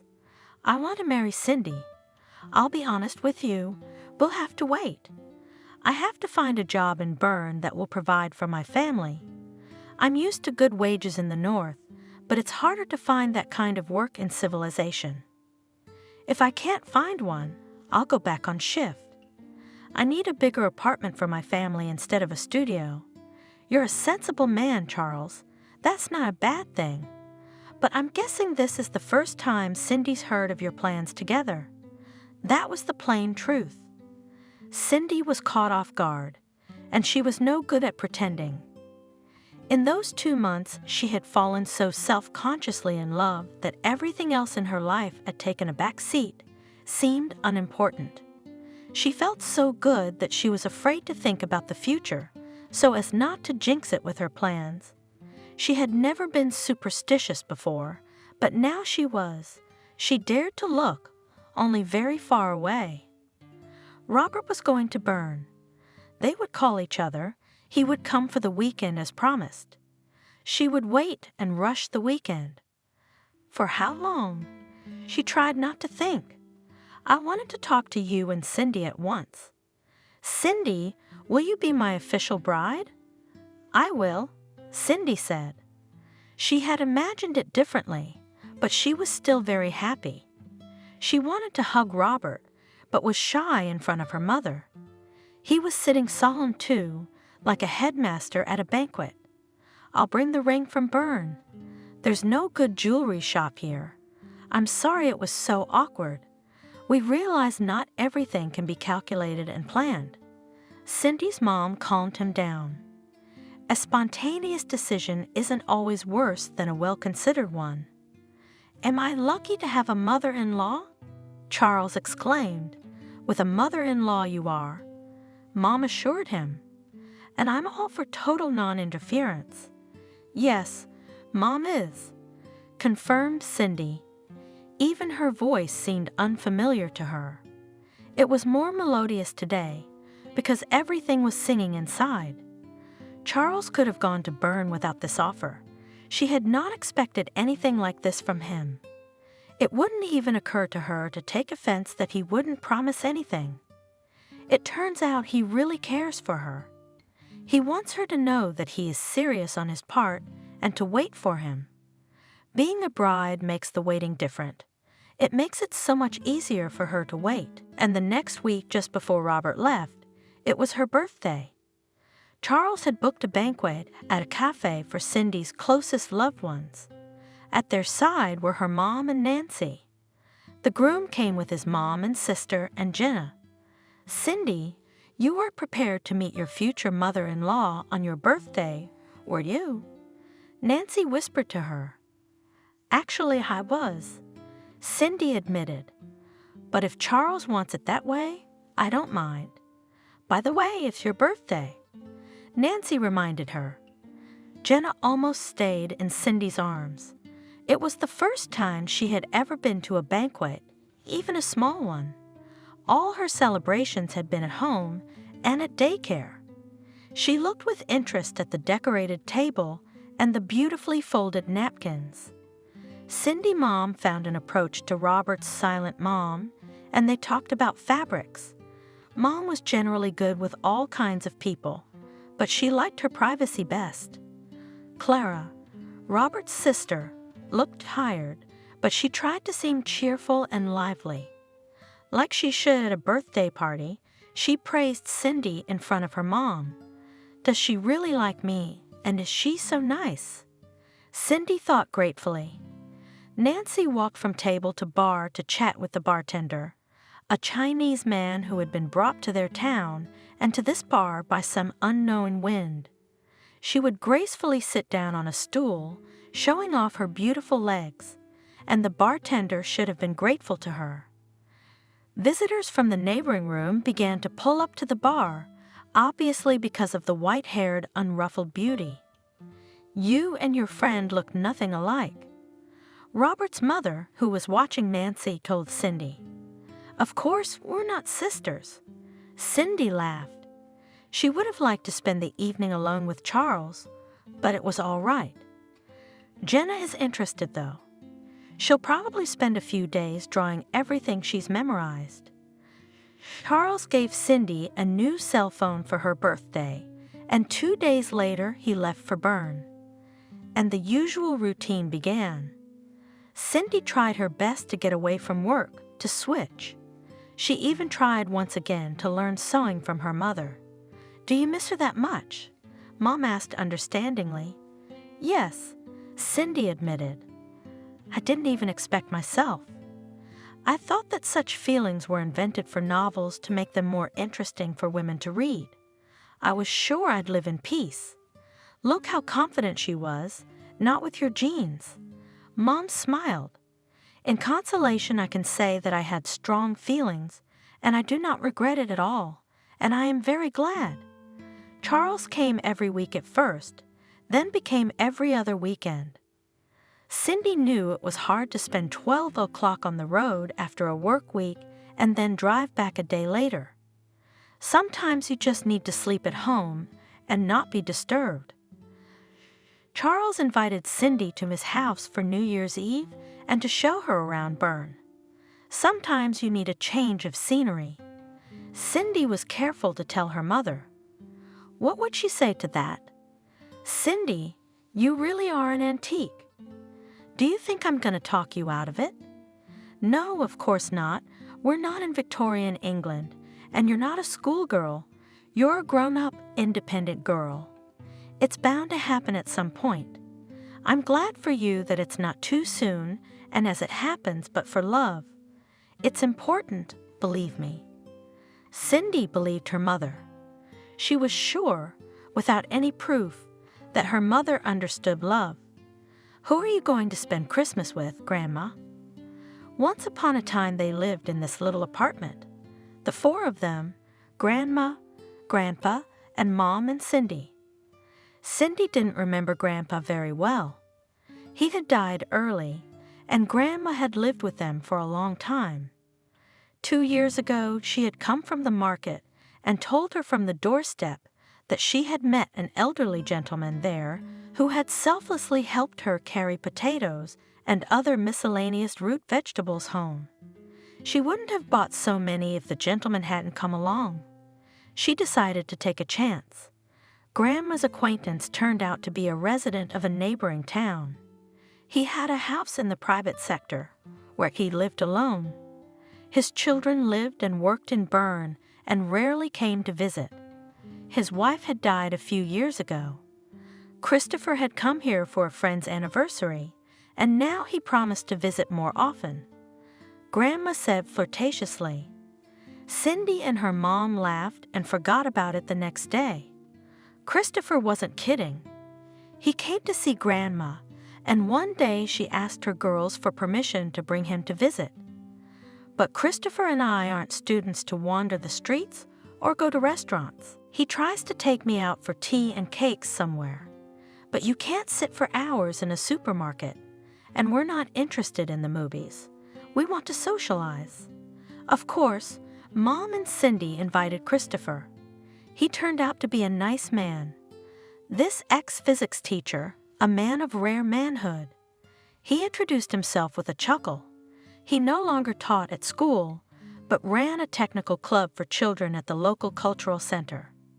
It was obvious that he adored his grandmother. He didn't show it on purpose or hide it. Cindy thought it was a little funny at the time, but her mother said she was just a young girl. 6 months later, Grandma and Christopher decided to move in together. Cindy and her mom were invited to visit at Christopher's house, so that they could have peace of mind that Grandma would be living in decent conditions. The house really turned out to be good and even well maintained.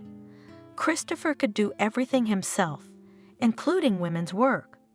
Mom said that she was calm for Grandmother, giving her into safe hands. To Grandmother and Christopher will still have time. Mom answered Cindy's question. And at Christmas, I was also invited to the dacha by a good friend. To be honest, I just wouldn't go if you stayed at home. I would prefer your company. And this way I'll have a romantic Christmas too, maybe. So thank you, daughter. Have a good time in Bern. Cindy and her mother laughed together. She has a wonderful mom after all. Nancy is jealous. You can't talk to her mom like that. You have to choose your words. You can't say the wrong thing. You have to be decent at all times. You have to live by the rules, even the rules your mom doesn't follow. You know what she likes to say? When you're my age, you can do whatever you want. A young girl should behave herself. Where did she get that nonsense from? Nobody thinks like that anymore, only her. Your mom cares what you think and feel. Mine cares that no one can say anything bad about me. That's how we live. I can understand if I was to be married to a millionaire or a sultan. Sultans are millionaires too. Cindy put it in. Continued Nancy, who was not easily thrown off course. So I say there's no point in looking to public opinion. Nobody really thinks about us. Talk for 2 minutes and forget it. Everyone's busy living their own lives, and yet I'm still in the habit of acting the way I used to. Although I'm not under any illusions about meeting a millionaire. Ethan, the hardware store owner, is probably my ceiling. Cindy made no secret of her sympathy for poor Ethan. He'd been a devoted admirer of her friend for almost 4 years. Ever since he'd seen Nancy in a scarlet floor-length dress walking with Cindy from the prom. But while to someone like Cindy's grandmother, Ethan was a decent, serious guy and even a successful businessman, to Nancy he was plain, boring, and rude. But he didn't realize it, because although she argued with her mother, she behaved as she should and didn't get outspoken. Cindy went to Bern for Christmas, and she had never had a happier Christmas, not even as a child, when everything is magical at Christmas time. In the afternoon, Charles would show her around the capital. In the evening, they would go back to his little studio and be alone. Charles said he hadn't made any friends here yet. He only worked, and on weekends, he either went to Cindy's hometown or just slept and watched TV series if he was too tired. Cindy would wake up in the middle of the night and make a wish. They would have friends in Bern when they lived together. They would have a very cozy life, and it would be nice to visit them. Cindy helped to choose presents for Robert's mother and sister, and for Jenna, and she also had to drive them. She was a little surprised that Charles didn't want to go to the family by himself. We could spend half the vacation in Bern and half at home. Cindy, I'm exactly at home here. What's there to do there? Where would you and I meet like this? I don't think we'd be able to spend so many nights together. Ma and I aren't exactly close, if you've noticed. I love her, sure, but we don't have much to talk about. Clara likes to whine. She gave birth to Jenna, no one forced her to, and now it's like it's someone else's fault. She's having a hard time. Of course I feel sorry for her, but feeling sorry makes you tired. You're just tired. Cindy hastened to justify him. She would find something to say to his mom, Miranda. Think of something to make them feel good. Everyone gets tired sometimes, even those closest to them. True, Cindy couldn't remember her and her grandmother or her mother ever getting so tired of each other, but men must be different. Sometimes you have to leave them alone so they have time to miss each other. She knows too little about it yet. I wonder how Mom is doing. When she wished them a Merry Christmas, her voice was carefree and happy. Cindy sometimes felt that Mama was the same age as she was. The Christmas holidays had passed. The usual dark routine had returned. The calendar hinted at spring, but it didn't look like spring. Charles visited Cindy and his family less and less often after 2 weeks or even 3. Cindy understood, or seemed to understand, but she was restless, anxious. The winds rattled the windows at night, and it seemed to sleepless Cindy that it was bad news knocking at the house, which was hidden from her during the day. Weekends without Robert seemed long and useless. Nancy had somehow become a little distant. She had her own things to do. She had even stopped demanding details of Cindy's personal life. Cindy imperceptibly became friends with Clara, Robert's sister. Clara came to visit with Jenna. The girls drank strong tea with a spoonful of homemade herbal balm, a gift from Grandma Christopher, and her mother read Jenna a book or played with her. It was a little funny and very unfamiliar to have someone address Mommy as Baba Evelyn. But it didn't make the mom herself sad at all. Baba is the child's degree of trust. You silly girls, the girls weren't so stupid. They realized that Cindy was pleased that Clara and Jenna were frequenting their house. It was like Charles was getting so close, and Charles said at every call, "Thank you for your consideration for my girls, Cindy." Mama always admonished them to come by more often, and Robert's mom was slow to invite them over. She's that kind of person. Cindy was reassured by her own mom, and by the way, it's even better. Most likely, she is not interested and does not need to know everything about you. Watching you, controlling you, snooping around, it'll be easier for you if you ever get married. Mom said that in the kindest of ways, without innuendo or double meanings. But Cindy still didn't like it, if ever. Nor was anything else unequivocal.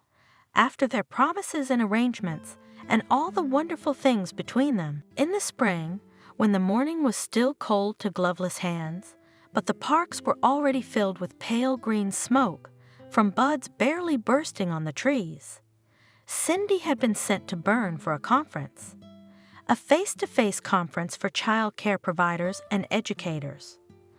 Probably some of the family child care providers would have liked a change of scenery and a trip to Bern.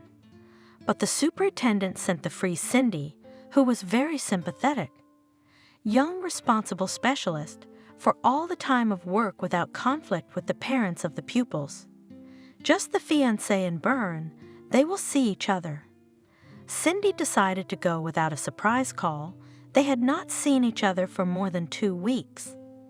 An unexpected meeting will make her even happier. "Clara, please don't tell your brother I'm coming. I want to show up out of the blue, surprise him." Clara was silent for a moment, hesitating. And then she asked, "Are you sure, Cindy?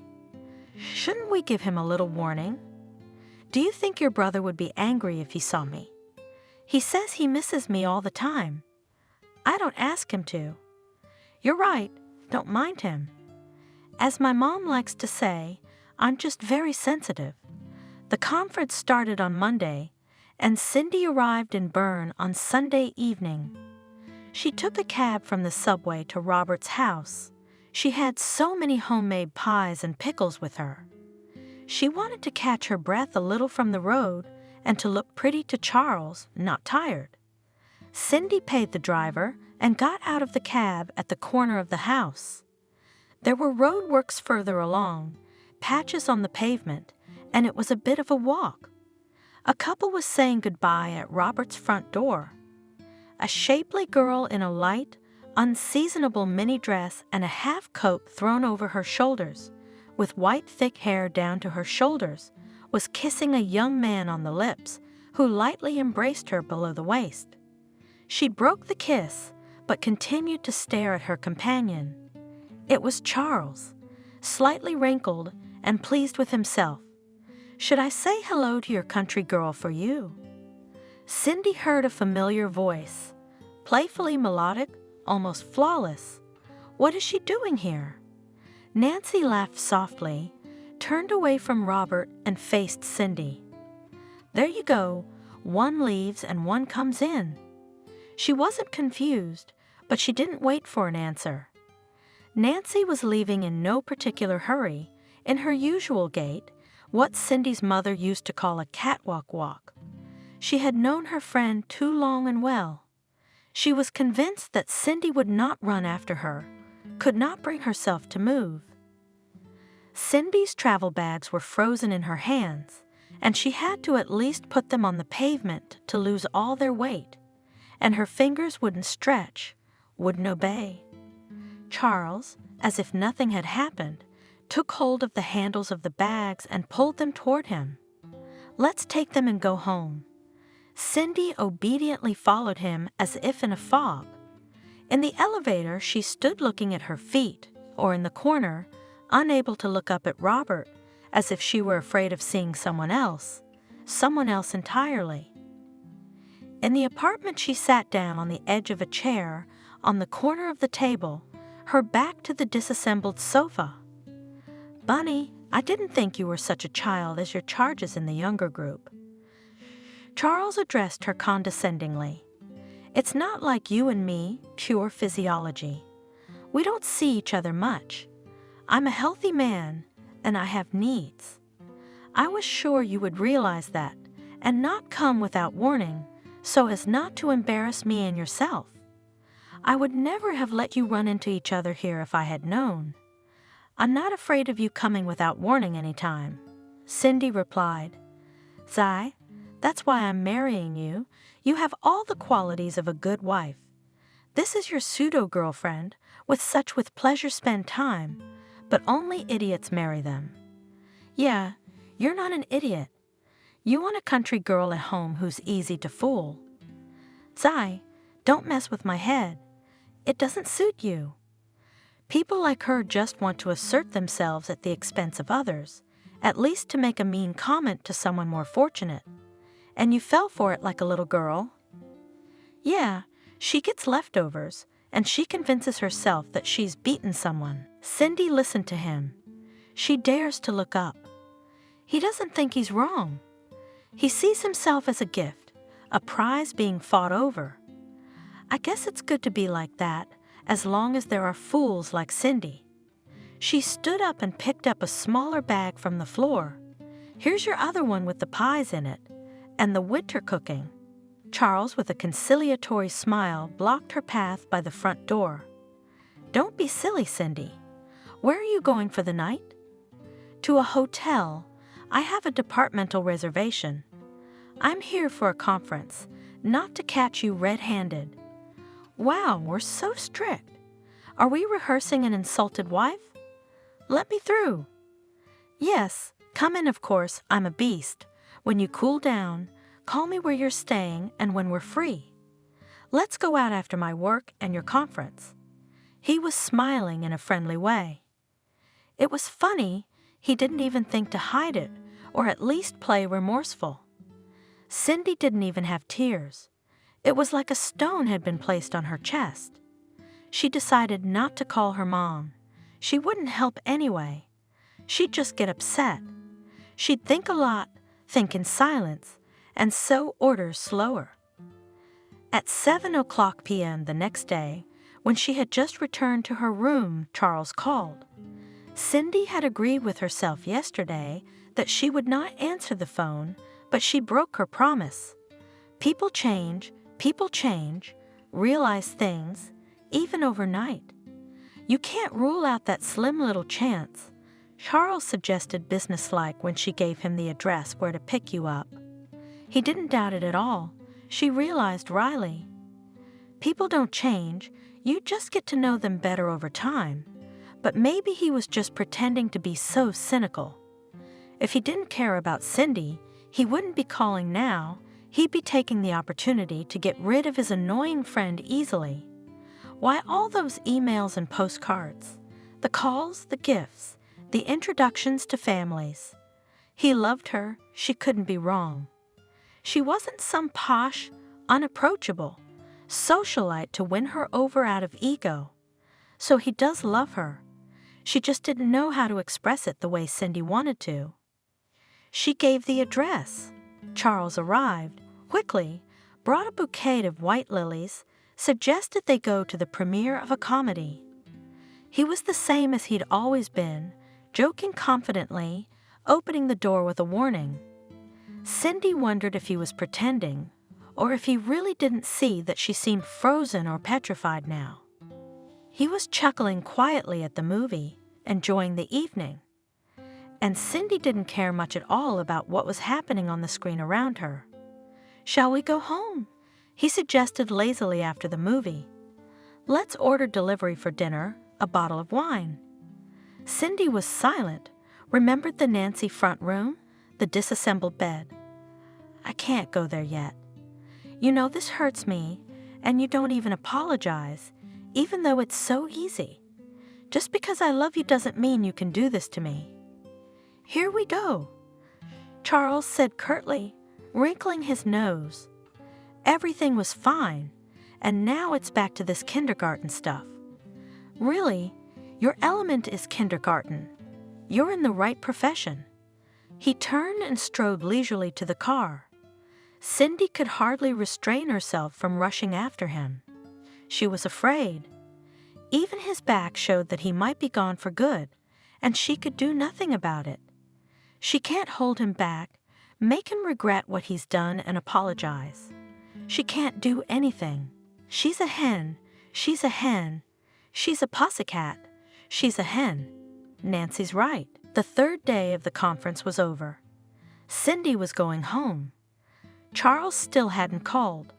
It's a good thing that Mom and Clara, not to disturb her and at the wrong time, didn't call her, but messaged her. It's easier to reply there that everything is fine. The voice in the text is not audible. Before the train, Cindy stopped to buy a small gift for Jenna and went to the train station. Just as she was settling down on a side shelf and the platform slowly floated past, the bell rang. Charles. I ran to the vestibule, tripping over other people's legs, stretched out into the aisle, as if I couldn't answer it in the car. I thought it would be better to speak to you directly, so that there would be no misunderstandings, so that you wouldn't make up things for yourself. Robert's voice sounded soft and almost indifferent. For some reason, Cindy remembered a Methodist at a conference, tired from the presentation and the buffet. You and I shouldn't continue our relationship. I was wrong, I admit it. We're not right for each other. You're over-dramatizing life, and you can get tired of it quickly. We'd both get bored, and if I'm feeling it now, you know there's no point. You can keep the presents, be happy. Say hi to my family, I'll come by sometime. He sent that text and dropped the call. That's what it's called, dropping the call. That Mom's quietly sad expression, Cindy knew it well.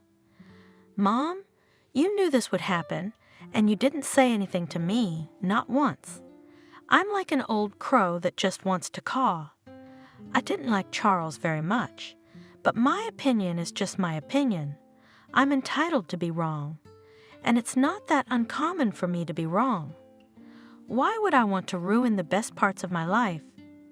There were good things, weren't there? There was. Cindy exhaled. Well then, it's all good. And there's nothing to regret? There was and there will be. Not with him. Do all men look at it that way? Why would I even want to be in a relationship? Come on, don't generalize. They're as different as we are. It's true that fidelity isn't for everyone. Things happen in life. I haven't judged anyone in a long time. But a good, decent man behaves differently. If his girlfriend, especially his fiancée, caught him with someone else. Of course, when he loves someone, even if he doesn't love her anymore, he still behaves differently. And you realize it yourself. Sometimes a guy is an incorrigible womanizer, but he's a good person. In Robert's case, it's not the cheating that matters, it's how he behaved afterwards. You got rid of such a piece of dumb daughter. It's worth celebrating. I lost my friends too, Mom. Nancy and I have never had a serious quarrel since we were kids. We trusted each other, and now, even if I wanted to, I couldn't even trust her in the smallest things. It wasn't an accident that she came to Bern to see him. It's deliberate. And Clara herself won't want to keep in touch with me after her brother and I broke up. Nancy wasn't a friend, she was just a traveling companion. People like that are friends when it suits them. If it's not favorable, they'll kick you in the head with their boots and move on. No one to regret either. Clara is not a stupid girl, though her mother and brother think otherwise. She'll figure out who she wants to hang out with. If she distances herself from you, it's because she's embarrassed about her brother. It happens to people with a conscience. Someone else did something bad, and you're embarrassed. When you have to go to work. Mom could jump from one topic to another in a heartbeat. Cindy was used to it, but sometimes she couldn't keep up with Mom's thinking. Monday, today's my arrival day, and tomorrow is my day off after the conference. Going out of town for a weekend of sadness. Or if I'm lucky, not even sad. The friend I spent Christmas with has a cottage in a magical place, almost in the middle of the woods. There are snowdrops in the sunny spots. Mom, you've never introduced me to your friends. Is there something serious here? Just a man I'd love you to meet. His name is No. It's both serious and not serious, a little bit of everything. Anyway, I'm welcome to visit with my daughter, my mom or Christopher. There's a dog and 2 ginger cats. Oranges, tangerines. Let's go. Charles was going on vacation. It was the first time he'd ever been so lucky. He was going on vacation alone without his wife. His wife, having received an invitation to a friend's wedding in Spain, got excited, packed up and flew away, picking up the speed of the Boeing from the very threshold. Not even for the sake of decency do not offer your husband to keep you company. He asked. Nope. The wife shook her head. There will be ours, our yoga course. You are not interested, and I deserve a vacation and complete relaxation. And I want to see a real Spanish wedding, Spanish mother-in-law, and other highlights. And you can go somewhere to make up for it. Does your dad know you need a vacation? And she flew away happy and contented. It was even annoying that he wasn't jealous anymore. Letting her go on vacation alone, just to have a vacation without her husband. They hadn't been together that long. Charles married the daughter of the technical director of a small company with which he worked as a development engineer. They met at a summer corporate retreat where employees could bring a family member with them if they wished. There was a lot of people. Contests, fireworks, dancing to pops, all sorts of nonsense for the accountant's amusement. A full-figured but bright, confident brunette came up to him as he was bored at the bar on the open veranda. What kind of cocktail would I like? She wasn't exactly Charles's type, but if she showed interest, it was indecent to ignore the chance. Charles ordered another cocktail. We drank and danced. "I'm going out for a minute," the girl said after the dance. "Stay here, don't leave. While your lady goes to powder her nose, I'll tell you something." The mocking voice of David's colleague sounded behind my shoulder. "So you don't get too excited. It's our boss's daughter. The only favorite, spoiled, does not want to work. She studies here and there. She'll sigh, 'It's not my thing.' She'll go and live in Vietnam, go and study something new again. Dad dreams of marrying her off. She'll be 30 soon. For him, that's the age when girls should be worried about not getting married. I'm talking to you because that's not the best butterfly for your herbarium." Charles managed to say a big thank you to David, only mentally. He grinned and disappeared into the crowd of cowworkers, barely noticing that his companion was returning. If Charles had had any interest in Molly, it had diminished with the news of her parentage. It's better to play the right nerdy careerist to make Molly bored and switch to a more interesting object. You can tell she's a gambler. The careerist turned out Charles not badly, even talented in some places. There's a reason he was in good standing with the company. But that damned careerist Molly, too, had taken a fancy to him.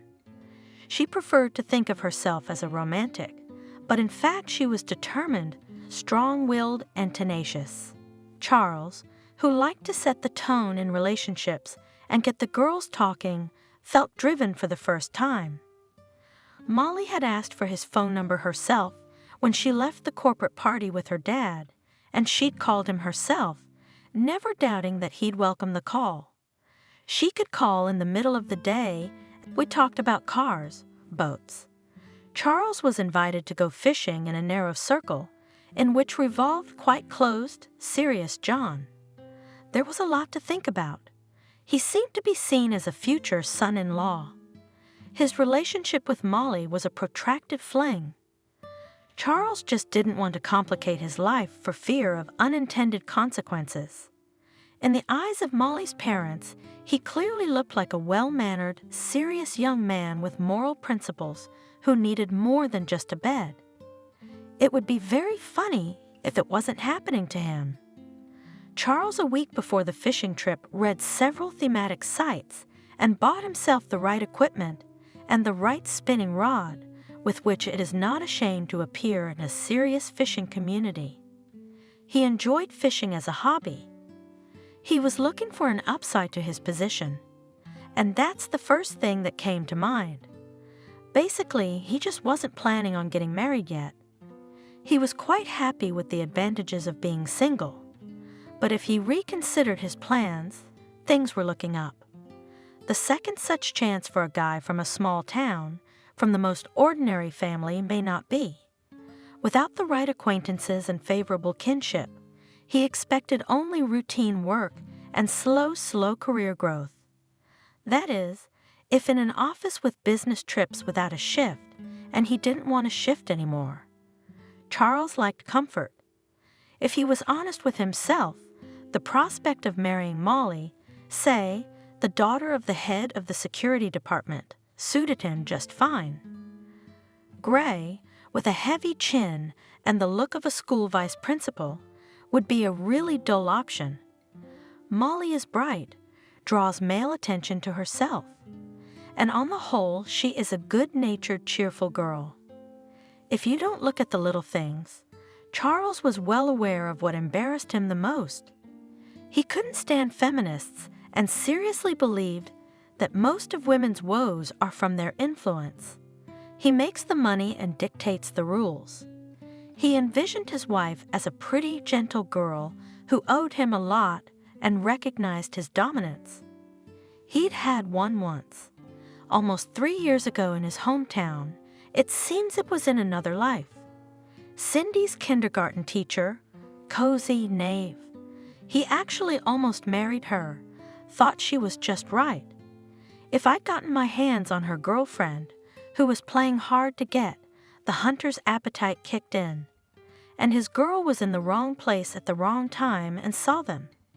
And she walked around with such a reproach in her eyes and seriously waited for repentance, though she had looked him in the mouth before.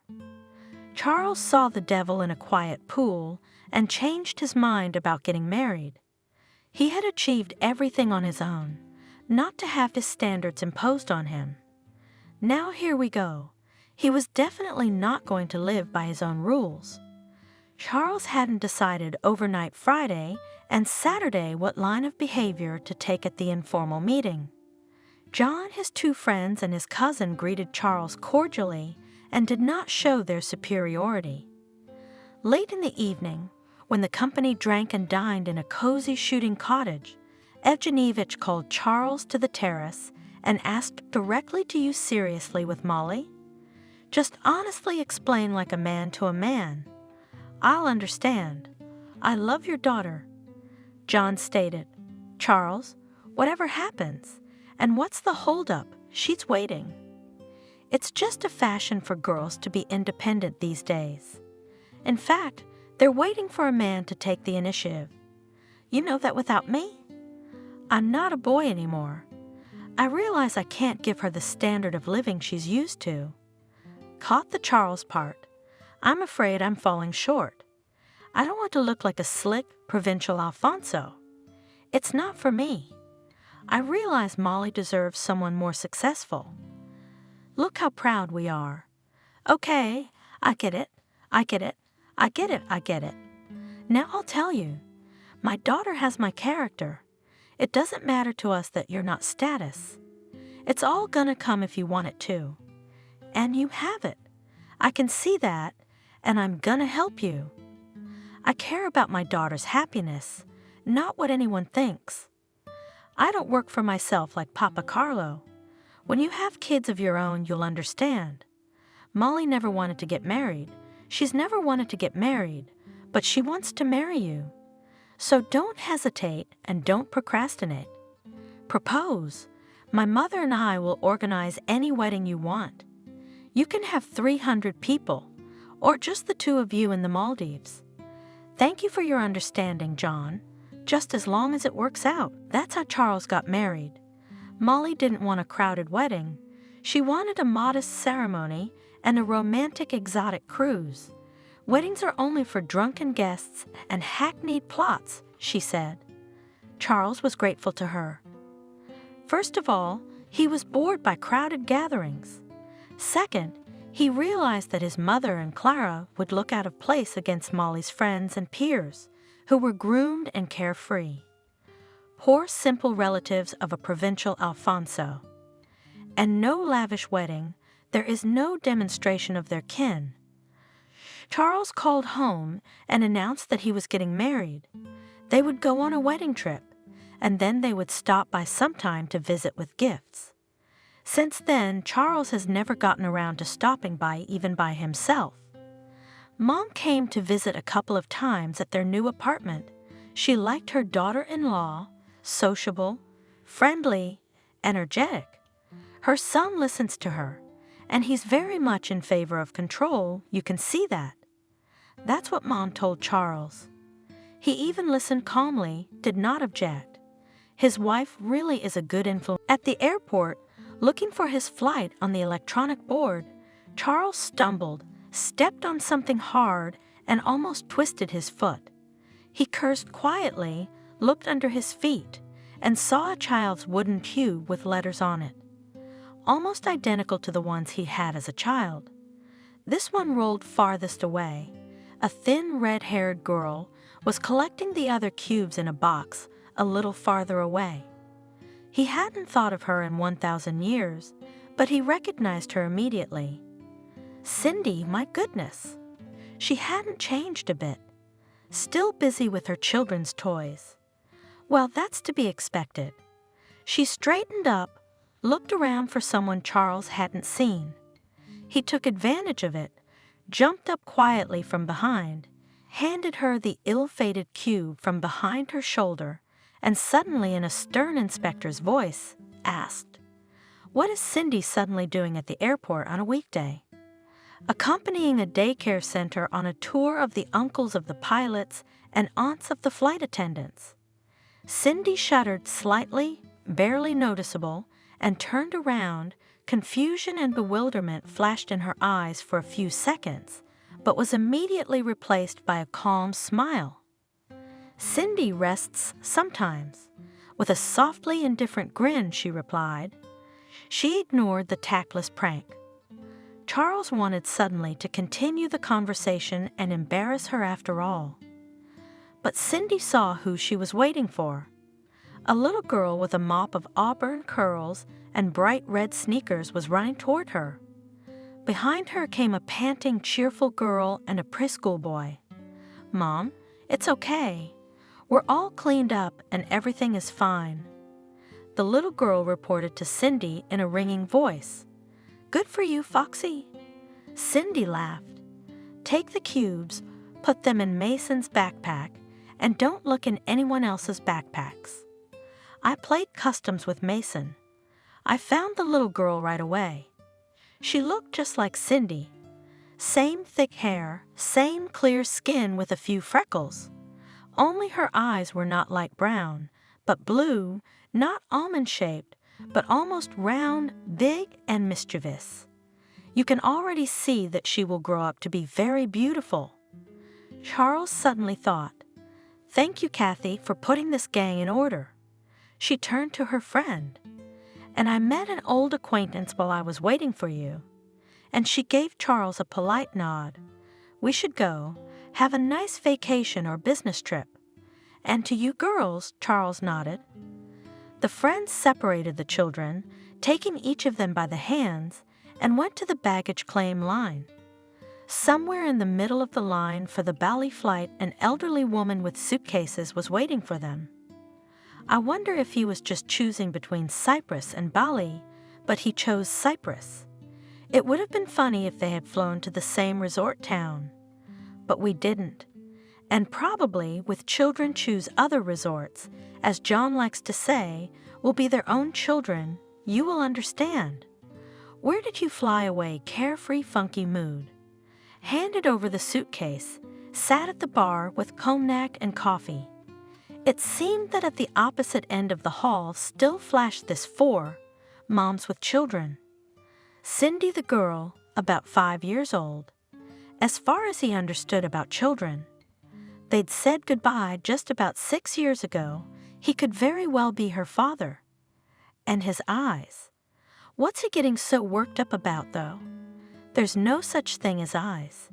And if the child had been his, he would have been informed. Sister Clara, who never forgave him for dumping her girlfriend and won't even meet his wife, or Cindy herself. But how does it usually go? "Let's make up. Love, we're having a baby." Or her mom or his mom. At least as a warning that they might sue for child support. Nobody said a word. It doesn't work that way. So there's probably another option here. Cindy was looking for comfort after they broke up. And here was someone seriously comforting. That's fine. It's better to think that way. Anyway, she's not poor now. She's off to the seaside with the baby. When they met, she'd never been further than Bern. Charles had no intention of thinking about Cindy any further. He was trying to play a game. To guess which of the spicy girls in his line of sight was going where he was going. But the guessing game didn't distract him. There were no really interesting girls in sight, and he kept looking for a familiar silhouette. She had changed. No, she didn't look older. She was still just like a girl, a freshman. Light, graceful. There was a calm confidence about her, and something else elusive that made her stand out among the others. Yes, she'd always had good taste, but it was less and less frequent now, and that was unlikely to change. At least she should be able to enjoy her vacation. Molly called from Spain several times a day, counting nighttime, if she suddenly became sad at night, or on the contrary, wanted to immediately share her impressions. To have an affair in such an environment, when at any time can be a video call from his wife, only to fray his nerves. In Cyprus, Charles suddenly realized that he was really tired, and if he hung out not in a bar, not on the beach, then on a fishing trip. In the company of a quiet local uncle of age, John's father-in-law. Charles was even a little scared that he was enjoying this kind of vacation. Is he getting old or something? Somehow very early for this return to Bern, with fishing bikes for John, and normal life went on. For the next year, Molly drove him crazy with mood swings. They couldn't conceive. It got to the point where she decided to see a doctor. She hated going to the doctor. She made an exception for the dentist and presented it as a sacrifice for beauty. Going to the gynecologist was even harder for her. Charles waited doomedly for her to share the details, but breathed a sigh of relief. Molly had suddenly stopped sharing, whispering only to her mother. While she waited for the results of the tests, he did not forget to give her duty signs of attention and did not ask about anything, just to continue to leave him alone. But one day she came not like herself, fell back in the chair, and said with a tremor in her voice, "I have no chance." Here Charles rushed to comfort her, just as she had expected. He did feel a little sorry for her. She wasn't a bad girl. It wasn't fair that she was so unlucky. He said that doctors sometimes make mistakes, that they would still hope and try. You know, all the things you're supposed to do in cases like this. He himself was not depressed. He had no burning desire to have children. To be honest, he saw no tragedy in life without them. The only fat disadvantage he saw was that, without children, Molly would have to take care of him and control him.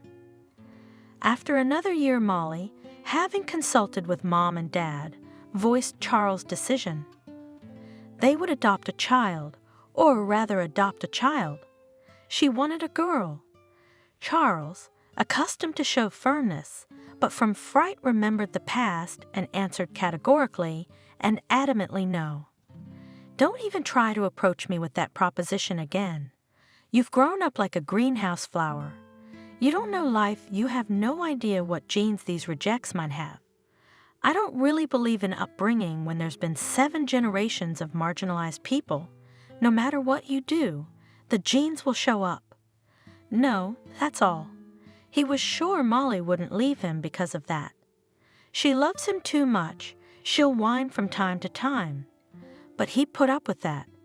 He thought his marriage was pretty successful overall, better than most. Then, in the late fall, a vaguely familiar, melodic female voice called out to him at the mall. "Oh, Charles." He turned around. He remembered her not at once, but he remembered her. A perky girl with a rare name, Nancy, who had once wanted to wrestle him away from her friend Cindy. She'd really grown up. Pretty, boring, respectable, and by the looks of it, well-to-do. "Hello, Nancy. You look good." "Oh, come on. It's just a courtesy. I'm waiting for a friend. I've been through the galleries twice. If you're not in a hurry, let's have coffee." "Why not? Let's do it." We sat down in a cafe. He only took coffee. Nancy also took cognac. "I'm fine. I don't drive. I'm not good at it. There are people like that." "My husband drives me. It has its advantages. It's convenient, yes. You live in Bern?" "Yes. We moved here 5 years ago. Everything's fine. By the way, Cindy lives here, your ex-fiancée and my ex-girlfriend. I know that from my mom.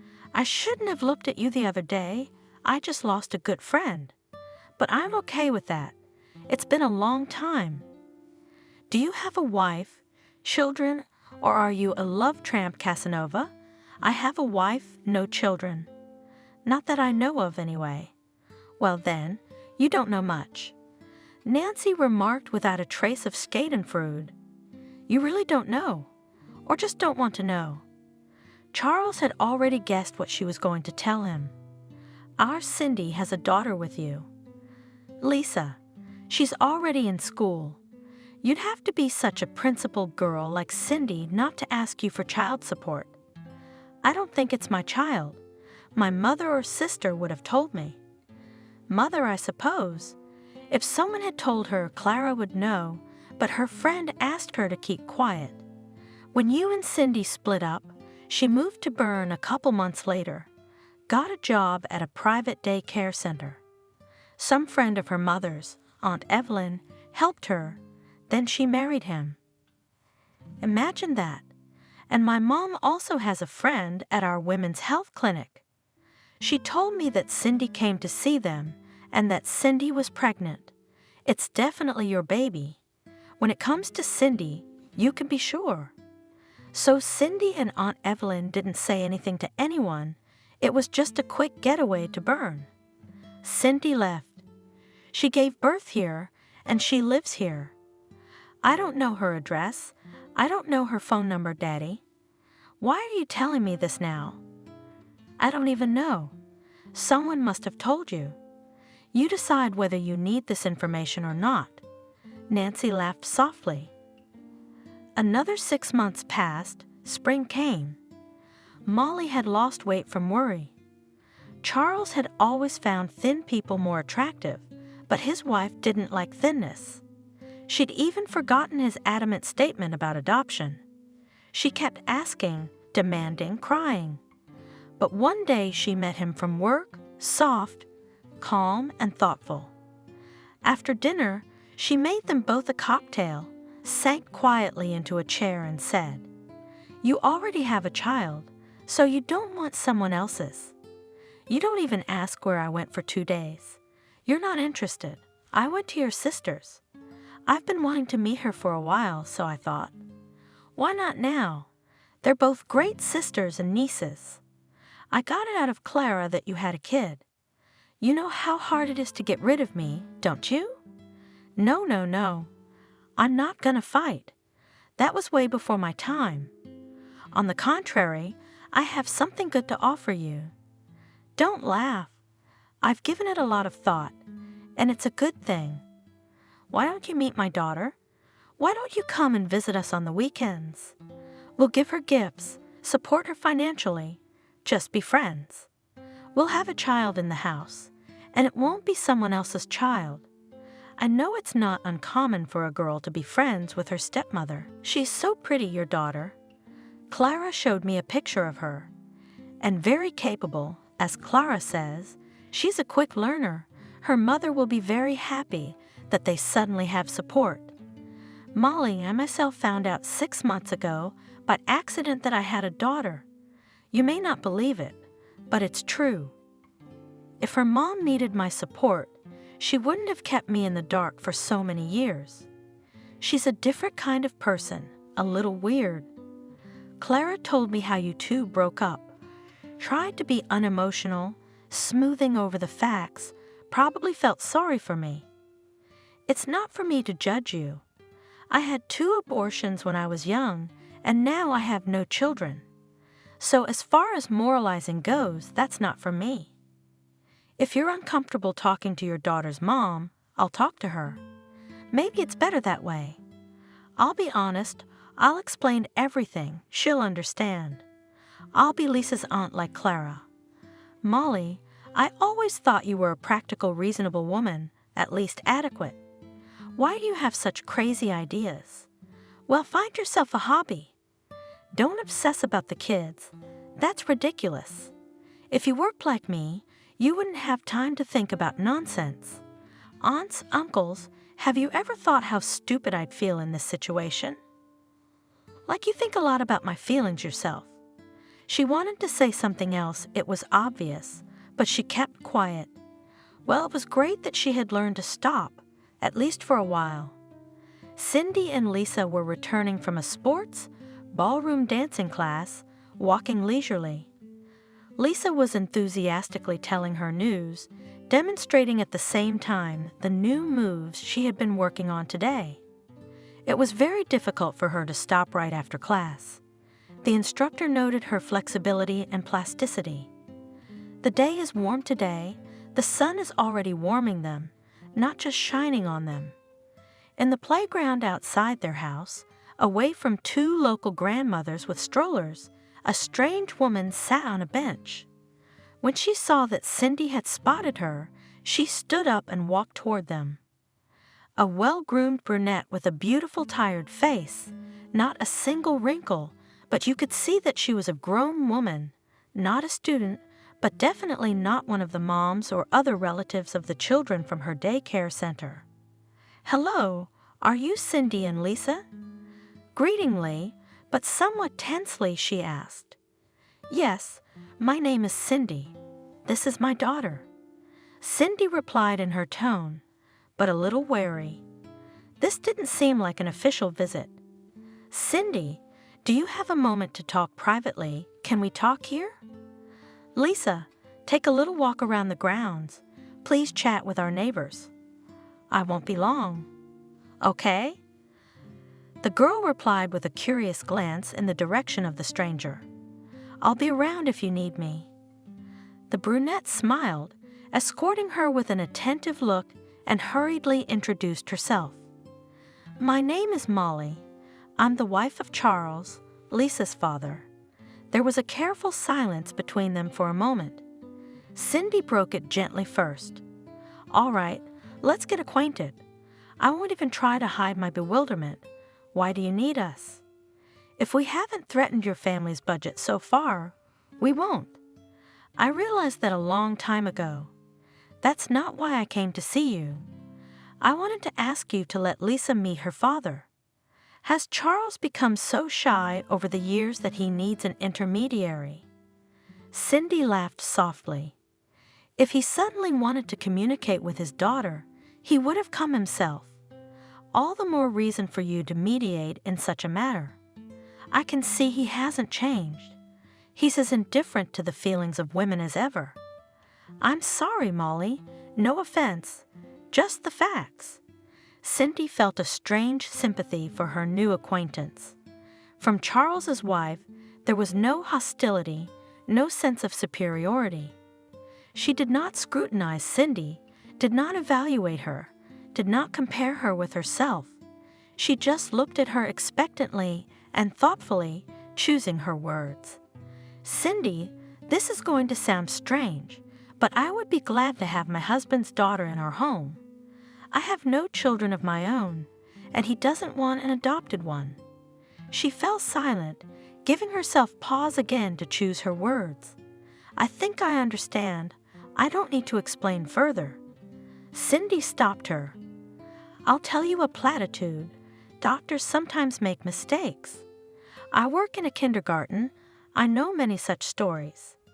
Every daycare center has a kid whose mom thought she was infertile.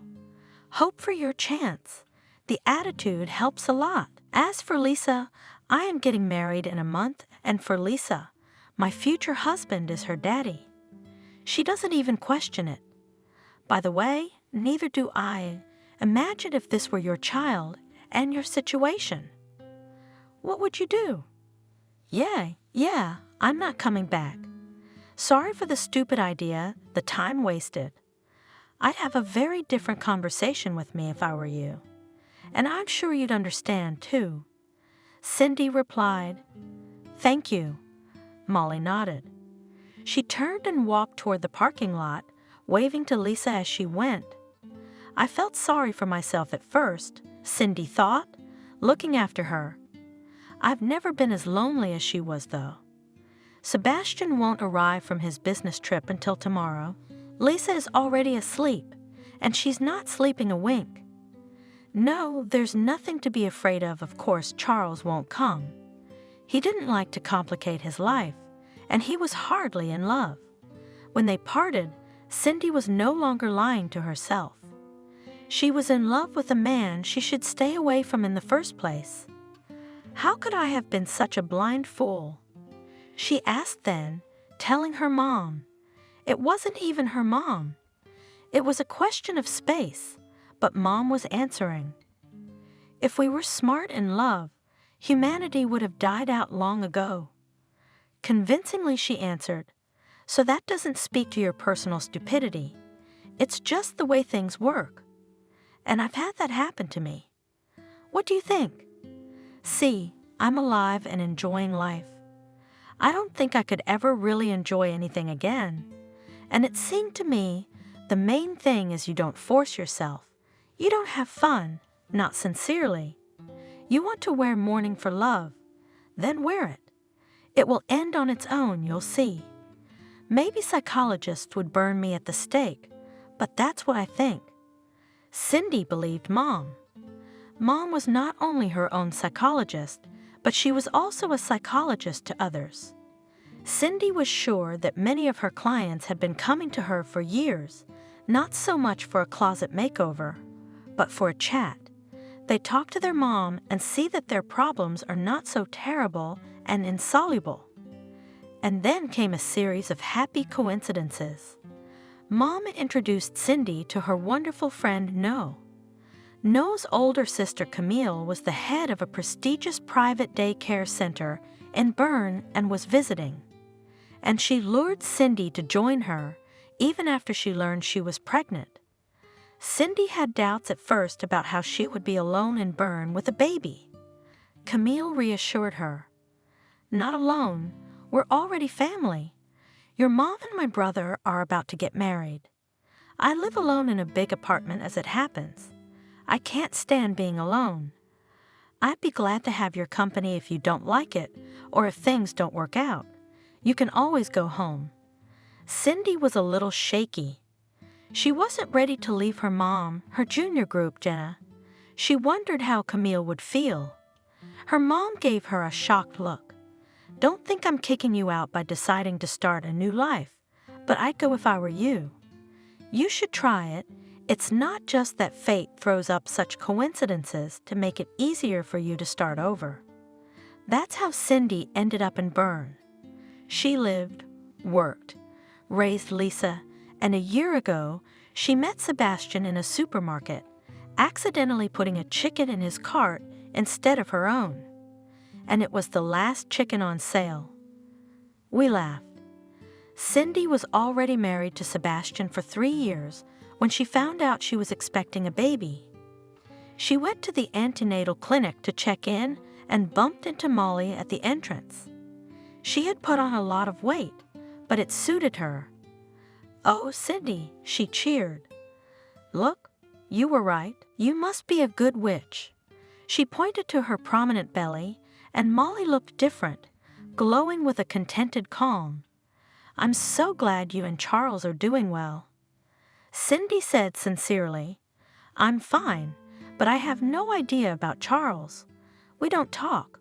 I've only been with him for, 2 months since I met him. I tried like a stubborn jackass to get him to adopt a girl from the orphanage.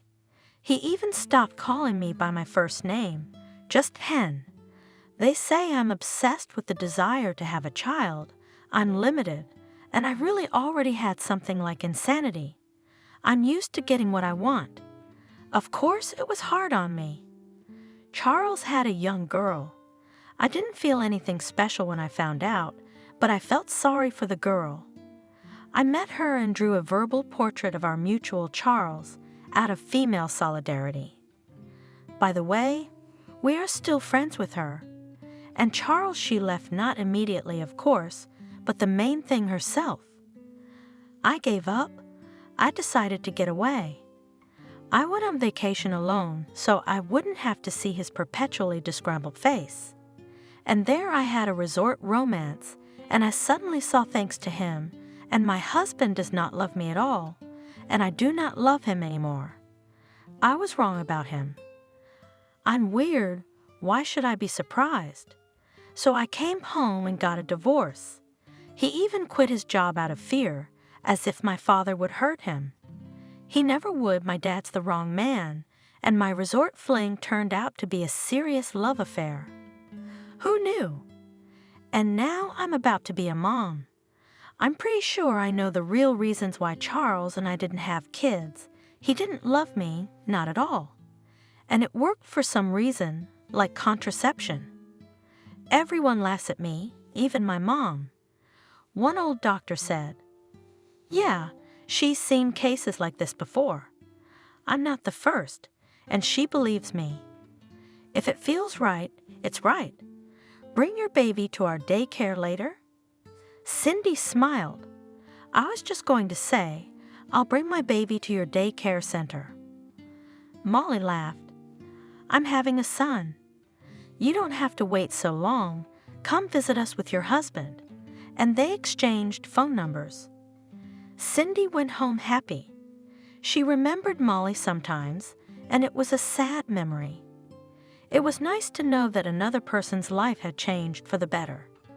It seems like they're definitely going to be family friends. If that's how I feel, that's how it is.